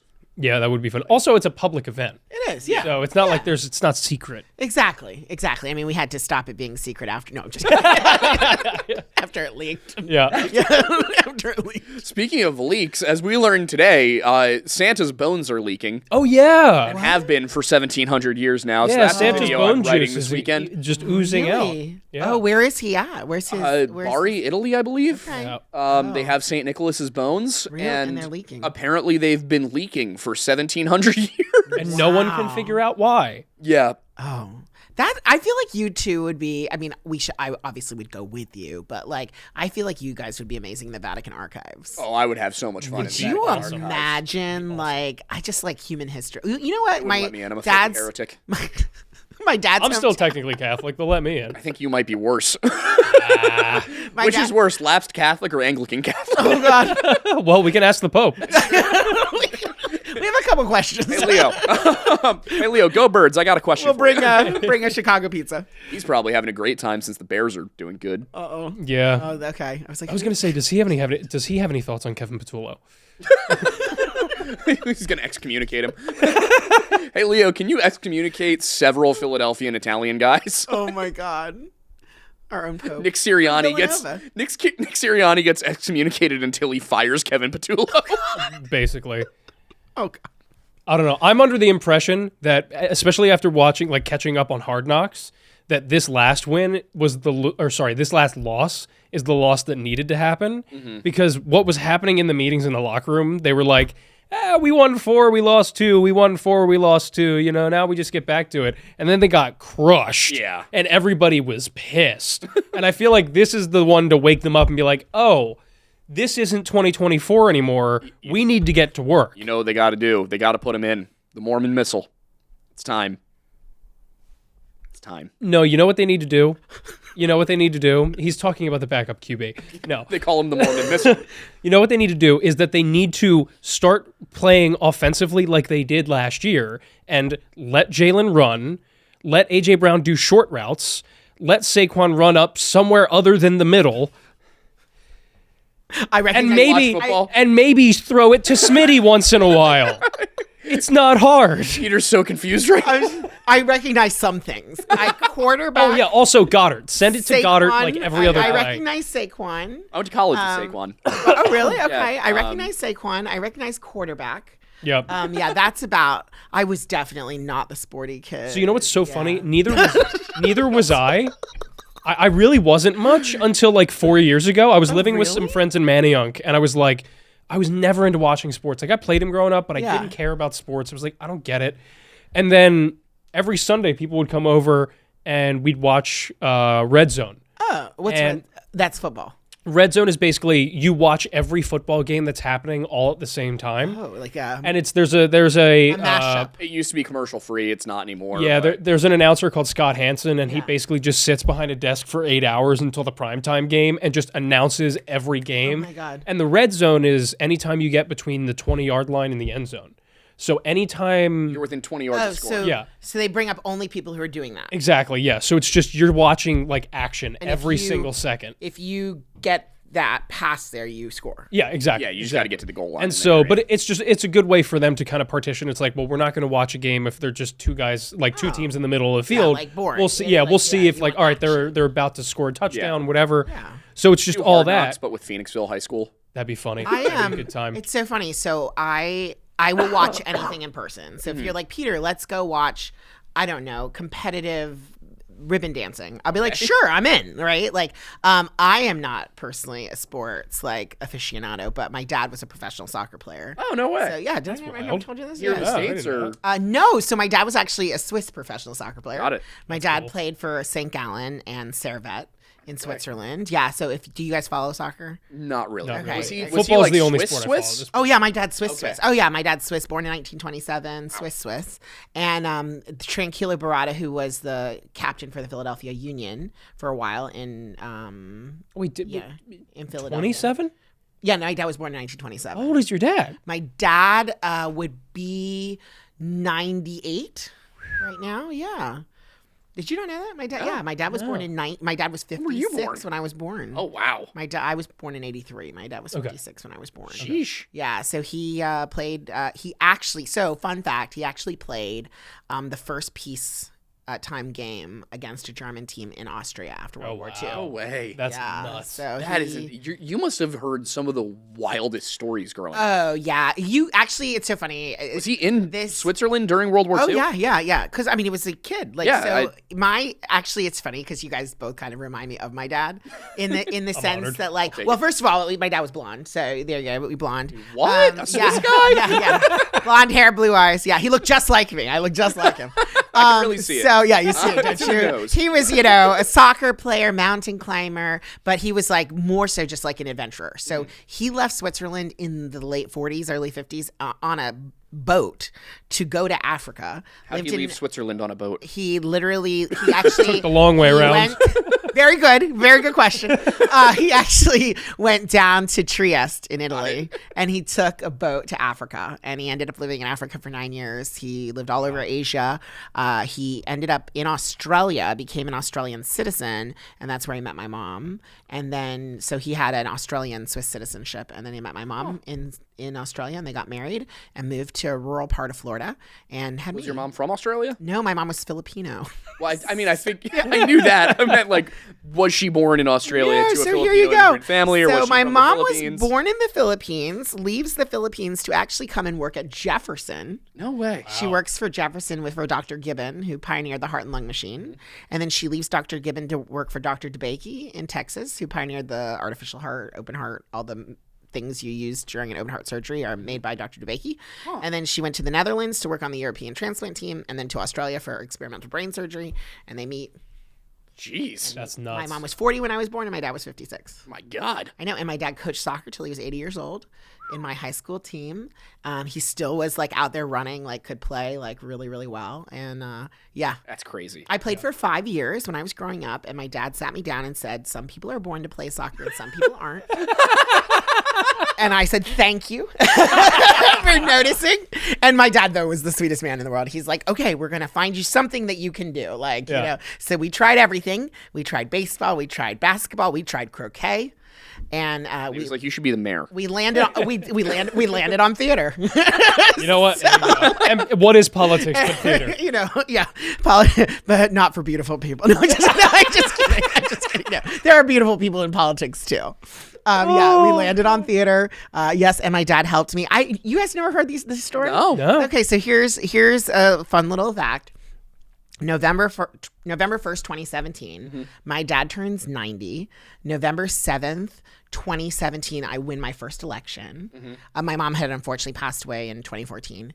And then January 2nd, 2018, my dad held the Bible and swore me into office. Wow. And we went to a party. We went home. We talked for like 45 minutes when we got home, and we were laughing about like, you know, talking about our lives together. My dad lived with me after my mom passed away. We were talking about like our lives together and like how incredible it was. Like, and I was telling him, you know, thank you for always being with me. And then my dad died that night. No way. In his sleep. So he was just holding on. Peacefully in his sleep. He was 90 years old. He had no chronic illnesses. He took no medications. The doctor's like, this, whatever this man's doing, tell everyone to do it. And then he, talk about dropping the mic. I was like, when you go out like an Ursula. Like, it's like, I mean, he literally holds the Bible, swears me in, you know, and I think, you know, and you guys one day when you have kids, you'll think about this, but like, you know, here's my dad who had a kid who was not super athletic, you know, grew up in a very rough time in the world, right? That, and, you know, my dad always took care of me and like protected me. And, you know, how many dads can be like, yeah, my son has 33 people literally sworn to his protection and they're giving him a badge tonight and they swore him in. And so my dad's like, oh, drop the mic. My job is done. My job's done. Yeah. So it was really cool. I'm pretty convinced that people at a certain age know, and then like they call it God or whatever you want. For me, I think it's a religious thing. I think it's a spiritual thing. But I think that people of a certain age know when it's their time and maybe are doing some bargaining of their own with the Almighty and just saying like, all right, let me hang on until this moment.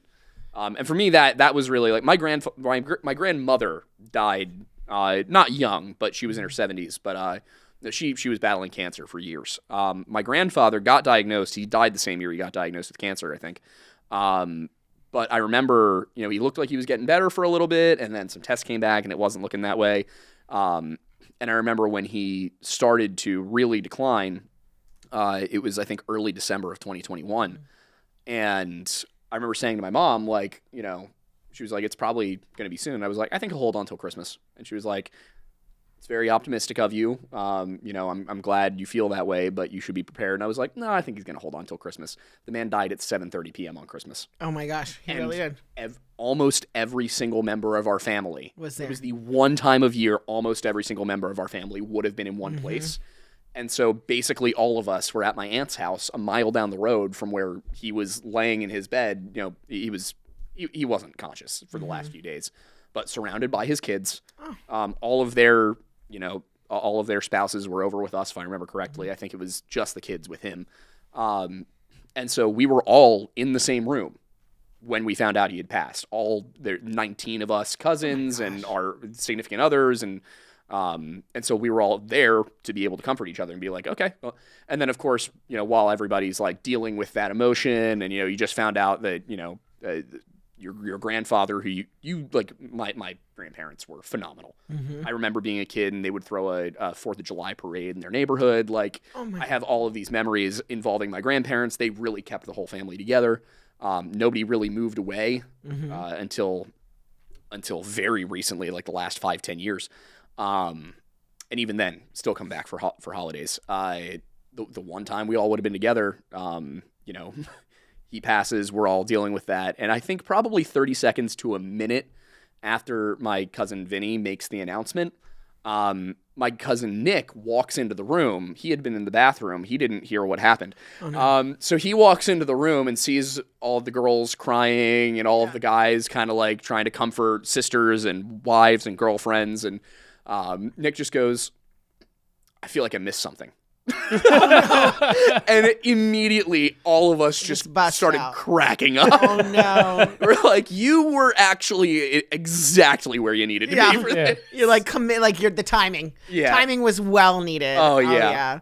Yeah, I did no, I really to your point, you know, whatever it is that we, you know, believe in, be it spiritual or a religious component, I think the one thing that I will always stick with me, I said to my dad that night, I said, I feel, because I'm an only child, so it's just my mom and dad and I. So I said, I felt like, you know, for the first time since my mom had died, I felt like we were all so physically close again.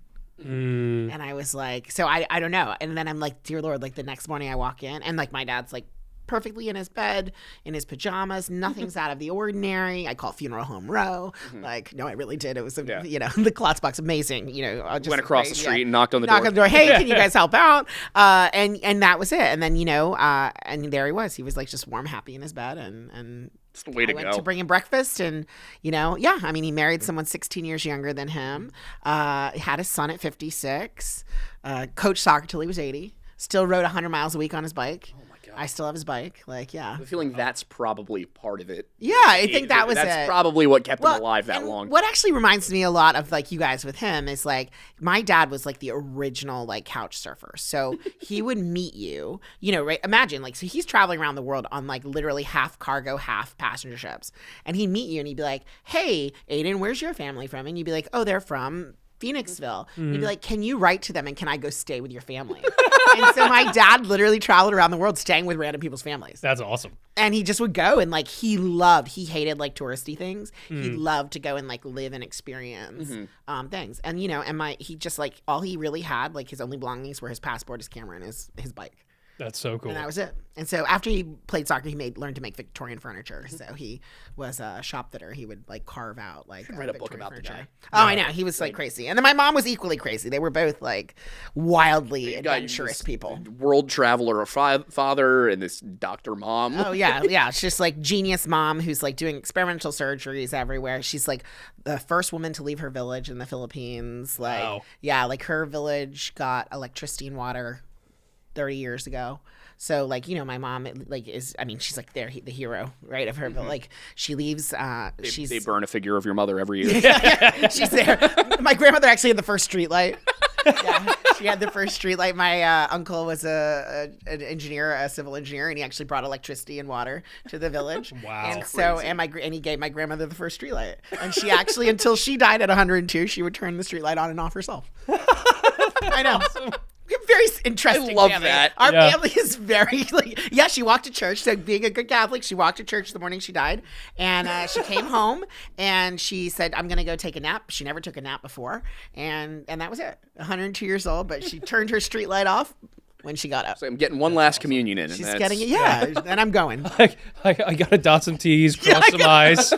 I gotta make sure I'm square before I do this. Oh, trust me. My grandmother, I'm pretty sure, sent enough priests to school. I think it was like she had like the road to heaven was paved in gold for her. She Love that. she was on the way out in style. Walks in there and she's like, I have something to confess. And the priest is like, did you forget to turn the light off last night? Did you leave the light on? Yeah, right outside her house. Literally, you went outside her house and you there was like a little switch. Safest house in the neighborhood. She had a street light. I know, it's wild. Yeah, I have a wild family. It's like, my mom and I imagine, I grew up with like a Swiss dad. Like my relatives are all like, first of all, my dad's the youngest of 5. So all my first cousins are in their 80s. I take it he was Swiss German. Swiss German, yeah. Ursula. Yeah. Switzer Deutsch. And then, and literally all my cousins have blonde hair and blue eyes. Many of them over 6 feet tall. Classic. And then you have me. Family reunions must be. Oh, yeah. My mom and I, after my mom passed away, we did go back to Switzerland one time after my dad and I went together. And I was like, gosh, Mama, I was like, here you've left me. I'm like, nobody knows how I fit in now. It's like, what's the little brown man doing with all these really tall, beautiful Swiss people? It's I don't know. It's just never really fit in. Yes, this is a cousin Peter. Well, it's Have funny. they taken him in? Is he adopted? Pater, come here, Pater. Yeah, poor little Pater. Oh, that's so great. And so now I actually went back recently to visit my cousins in St. Gallen, which you would love because they have had a church there from 800 AD, and Beautiful. yeah, nobody Switzerland ever. seems. I have every nobody ever picture I see of invaded it. Switzerland. I'm like, It's pristine. Ugh. And I think that the ambassador who was recently in Phoenixville visiting would be really happy to know that we're promoting Swiss tourism right now. Yeah, that'd be also happy to promote Filipino tourism, which the Consulate General in New York will help you to organize. I definitely have like distant cousins in Ireland right now that like I've never met. Granted that I have cousins in America I still have never met, but like it'd be cool to be able to connect with them in some way. weird. That's weird to me. Are we going? Are we going I swear to God, every year I discover a new cousin that I'd never met. You've before. met a lot of my cousins too. Like Yeah. my family, I realize is very weirdly close. I met a cousin of mine that was my grandfather's brother's like descendant or whatever, and he's our age. He lives in Philly, and he looks similar to me but taller and black hair. Oh my god, that's wild. And I was like, "Oh yeah, like how's it going, Max? Like I've never met you before." But, Are like, we going this on is like cool. Lore Lodge on the road, like international? We should. The can't Lore do that with Lore Trova. lads on the road. We just right? got to drug him up before we put him on the plane. Oh yeah, like you're not big. planes. Oh, Yeah, it's a difficult situation because you're like, oh, well, just go to your doctor and get a Xanax prescription for when you got to go on the planes. But I got addicted to Ativan for a little while, so I can't do that. Yeah. how about boats? Oh, not okay. So you're so I'd be fine. fast. I can- Okay. Yeah. I really enjoy being on dry land. Just a really big fan of being on land. Is this like a multi-step? Like we have to go first to like Iceland, like we go like kind of hopping till we get to Europe. We'll do the Viking, the Yeah. reverse Vinland saga. Listen, if we can reverse, if we can Engineer it? engineer global cooling, Okay, and just bring back have- the land bridge yes, and bring back the land bridge and the Okay. glaciers and everything, then I can go wherever. oh, perfect. We drove to Montana mainly because I really didn't want to fly. What about tunnels? I could do a tunnel. Oh, So what about like a high speed train under the I could do Atlantic? that. the channel. I could do that. I will say I actually did get to ride the hovercraft once while I was in Europe. Oh, cool. So I will say a big part of being afraid of planes and boats is I don't mind dying in a crash of some kind. I'm really opposed to knowing I'm going to die and being able to do nothing about it. Like At least so if you're behind the wheel, it's your fault. if I'm behind the wheel, it's my fault. It probably happened in a split second. If I'm on a train and it derails, I didn't know that was coming. If you're on a boat, you know you're sinking. If Yeah. you're in a plane, you know you're going down. So it's really you don't want to have to confront death. You want Yeah, it I to just want it to happen to you. I just go quietly, Yeah. sleeping. That's exactly Not like the that's- passenger. No, I don't want to. Not like that old joke, right? Like you want to go swap quietly, not like the passenger you were driving. Yeah, no. I do not. No. Oh God. That's why you don't wear a seatbelt. No, I'm That kidding. or that. Instant. I either want it to be peacefully in my sleep, suddenly in a way I couldn't even comprehend that it was happening, Oh, okay. or bleeding out on the battlefield for a cause I believe in. Those are the three ways to die. Hey, Yeah. well, Yeah. I'm hoping for very warm in my bed. Or I mean, let's be honest though. I hope very old because Yeah. I hope I have some. I longevity. have a feeling it'll be. Yeah. Yeah, And based I on your mean, family history. Yeah, Exactly. I have a lot of great longevity there, and I have a feeling it'll be at an event. And I just hope that if it does, is my plea to both of you. If it does happen at an event, please do not interrupt the event. Tuck me under the table.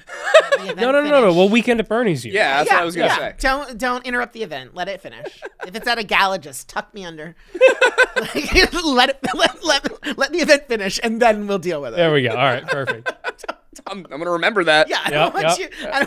I don't want the event stopped. Perfect. Now, What about if you die at Firebird? Can we throw you into the bird?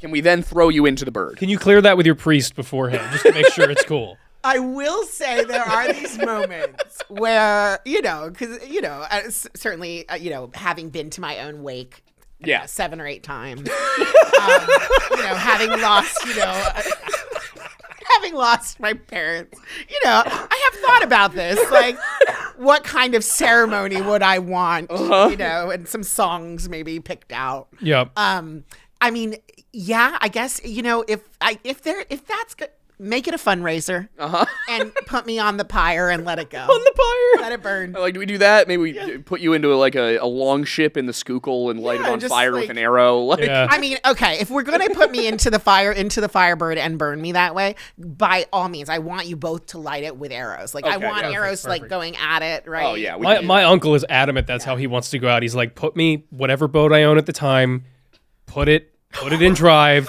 and I need you to shoot the arrow. I'm like, Joe, your boat's made of fiberglass. I don't know if it's, How this works. I don't know if that's gonna work. He's like, not no. how the whole this boat works. in kerosene and send it Literally, off. and he's like, you'll find a way. It's just that's how I want to go. I'm like, all right.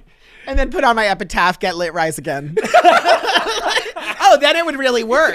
Oh, you could have a really great merch shop at the end. Absolutely horrifying moment where we've put you into the bird and the bird has like finished burning and you just walk out of it. It's like, no, put him down.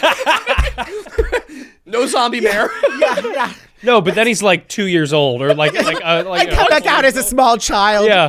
Carrying an egg, a golden. Small Filipino child come from? Where does a small Filipino child with a Fabergé egg, missing Fabergé egg, come from? That's gonna be what happens now. That and the 12 white horses. Yeah. Oh yeah. Yeah, I don't know. God, am I ushering in the apocalypse? Is it me? I don't think you're the Antichrist. I think God. we're okay. Thank God. I just sometimes get nervous when you're at your fire ritual. Look. If you're I mean the burning of the Venus. if you're worried if you're the Antichrist, then you're not the Antichrist. Thank God. Oh boy. Oh my God. Wow. I don't know. For me, there's something appealing about like like fire burning around, like dead bodies, and I'm bleeding out in the snow, like Oh, I thought you were just. you're going I was all- worried you might be No, the no, Antichrist no, for a no. hot second there. I was like, when I go, I would like to bleed out into the snow. Okay. Knowing the first two parts of that sentence were like very Peter Thiel. I don't know if the human race should go on. if I die. And you're like in the snow. I feel like we would need like Morgan Freeman to do like Oh, a yeah. narration in the backdrop, like as the scene comes to an end. It's just me and a field of dead robots. He saved humanity. I'm Yeah, just like, You saved humanity. yeah, I'm just sitting there, clutching a gaping wound to my abdomen, like, at least I gave the clankers what for. Ghost AI. You saved us from Ghost AI. It's like everyone's like, you guys go on, I'll hold them back. I don't know why in my head I suddenly have you ever been to the that new dim sum restaurant at King of Prussia? No. No, not the one in KOP. Dim No. sum port. Yeah. The one in King of Prussia has those automated servers. Oh, the no. cat Oh, servers. really? Yeah, and I just envisioned for some reason like the little cat robot coming out with like bandages, handing the You know what? That's an acceptable use of robotics in warfare. Have you seen the ones now? They're like training them to fight. Yeah, I feel like we have a What? whole bunch of movies about why we No. shouldn't do that. No, there's a CEO of a robotics company that was sparring one of his robots, and it like kicked Didn't him. it hurt it? Yeah, like It kicked him to the ground. well, in Norristown, right? You know what? Good. There is actually Yeah, but like deserve it. you would think you would learn from that. It's like maybe we shouldn't be Maybe we doing shouldn't this. do that. Anyway, Yeah. go ahead. In Norristown, there's the company that makes the robots that look like the dogs. That's Oh, in Norristown. really? Yeah, that's Norristown. I don't know if you knew that. This is Boston Dynamics, isn't it? That shit- Well, it's I don't necessarily know. I don't think it's Boston Dynamics, but it is a company like that. It's like, and they monitor their robots all over the country Oh. that are Good. working. Why? See, this is why I like Archie. Archie know. does not have the intelligence to cause problems. It's kind of like one of those things. Like if we find like I don't know a small fly in amber, should we ever really like take the DNA out of it and try Wait, what? the If we the were to whole like find Jurassic, the Jurassic Park thing, like if you found a mosquito locked in amber, Yeah, would no. it be a good idea to take that blood and reverse engineer a dinosaur? Probably not. Here's the thing. Good idea to take that blood, reverse engineer a dinosaur? Maybe. Building a theme park out of it? That's where you really went wrong. That's a step too far. Yeah, no, I Capitalism gets you.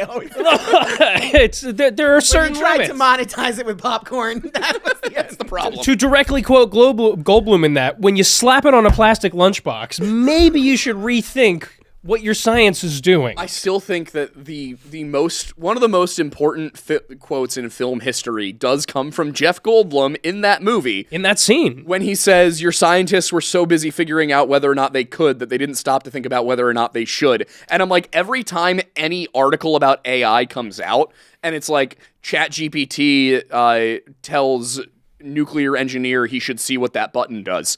Like, every time I'm like, no, Jeff Goldblum, save me.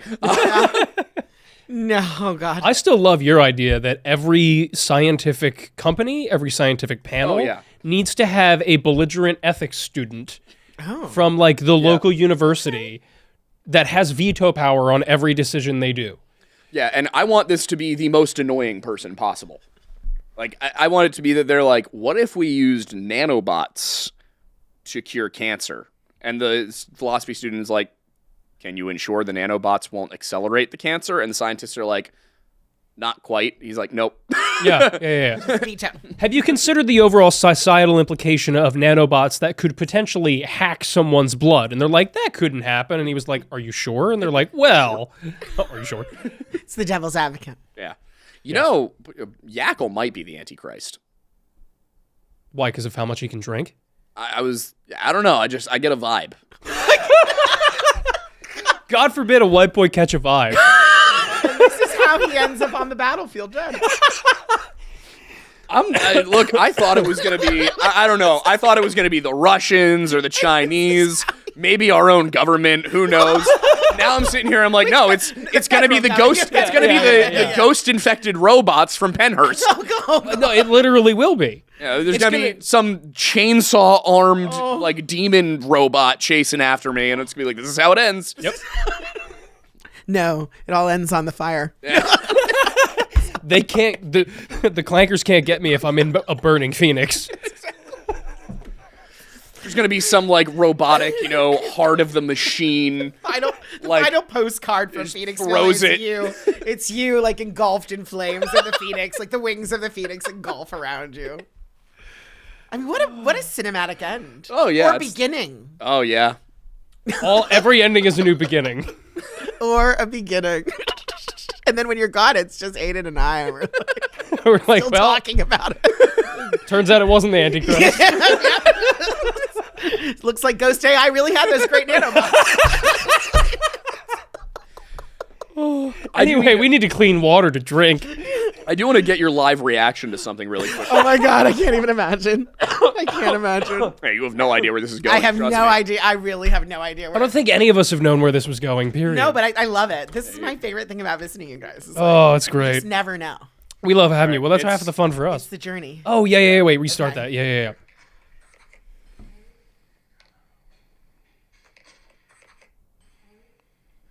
Wait, is it talking? I don't know what's talking, but it wasn't the woman next to me or the guy across the room. No, this is like you somewhere. This is my phone. This was recorded to my phone At Penhurst. at Penhurst at like almost exactly midnight. It said hello. Yeah. What? And this doll was just hanging out there? We found the doll. The doll was there. And why do all these dolls look like the Annabelle doll? Right? Exactly. We found the doll there. And is this the Annabelle doll? It is the same kind of doll. It's not the exact Didn't Annabelle doll. the Annabelle doll go missing? No, some guy took it on tour and then he died. But I thought it went missing for a period I of think time. it did briefly go missing, like they didn't know where it was. You don't Yeah. think that was it? No. This was just the other day. Yeah. This was 2 weeks ago. I think the real Annabelle doll is at the Conjuring think Museum so, yeah. house. Yeah.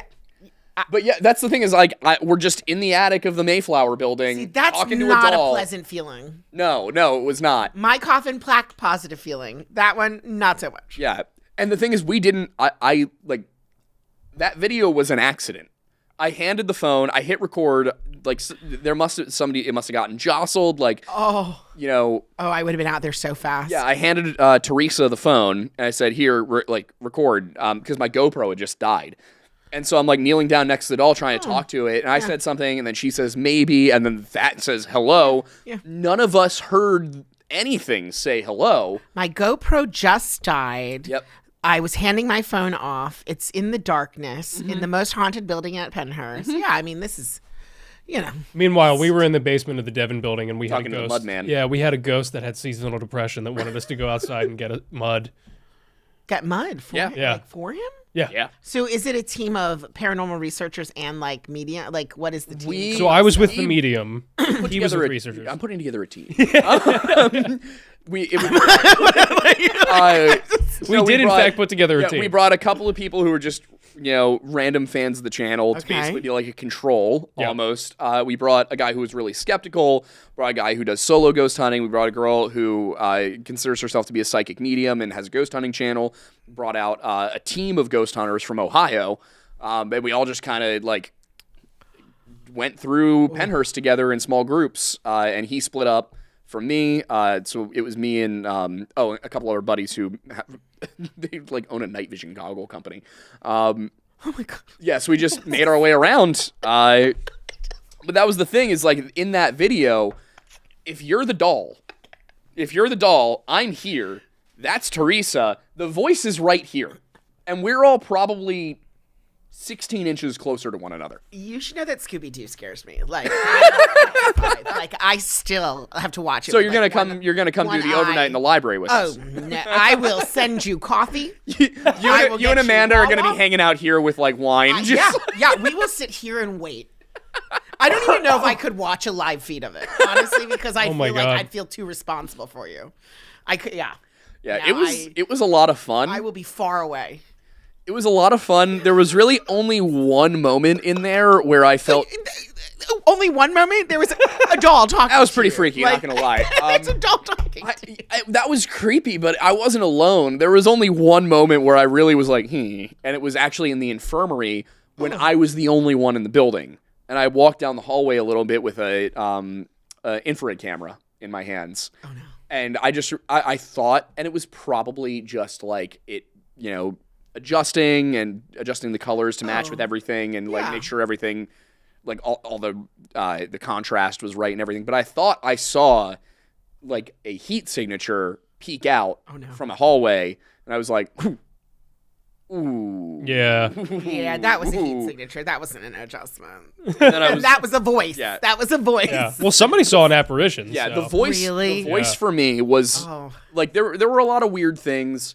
That for me, I was like, oh, this is real. I mean, but sometimes aren't you Oh boy, like it's already 7:16. also like Yeah, we should probably wrap up. if you were gonna go I'm kind of like, could they have chosen another location? How does it work? Sometimes I want to know the logistics. Well, you gotta tell them the spirit box story of the basement. Oh yeah, everybody who's seen the what's show a already box? saw this. A spirit box is basically a radio that is set to constantly scan, and the idea is that if whatever you're communicating with Energy. Yeah. will basically adjust the. I'm probably explaining this wrong. Ghost Hunter's gonna be like, no, that's not how it works. Basically, the ghost will switch it to a channel that is actively saying what it wants to say, like a word. Have you ever seen the 2007 Transformers movie? No, again, Scooby-Doo is like my fair. max. Yeah, basically, it's my just a max constantly experience. scanning radio, and the idea is that it'll stop, or not stop, but On the it'll word. tune itself to a channel that's saying the word that it wants to say. And so we didn't get any like sentences out of it, but there were things like 10 and trapped and one other word that for some reason I can't understand. I can't recall what it was. It's driving me a little nuts. I'm sure it's on the camera somewhere though. Oh my god. So yeah, there's we'd ask stuff like how many of you are there? Like that's when we got 10, and we kept getting we got help. Yes. Help and help me and help us. When it said help us is when we were like, wait, is that why you said 10? And it said 10 again. But the weirdest part of all of it, because we got help us, 10, trapped, the weirdest part was when one of the guys who was down there with us, Rich Biggs, he was like, would you like to pray with us? He didn't say anything, but he pulled up the Lord's Prayer and he read the Lord's Prayer, and we all get to the end of it.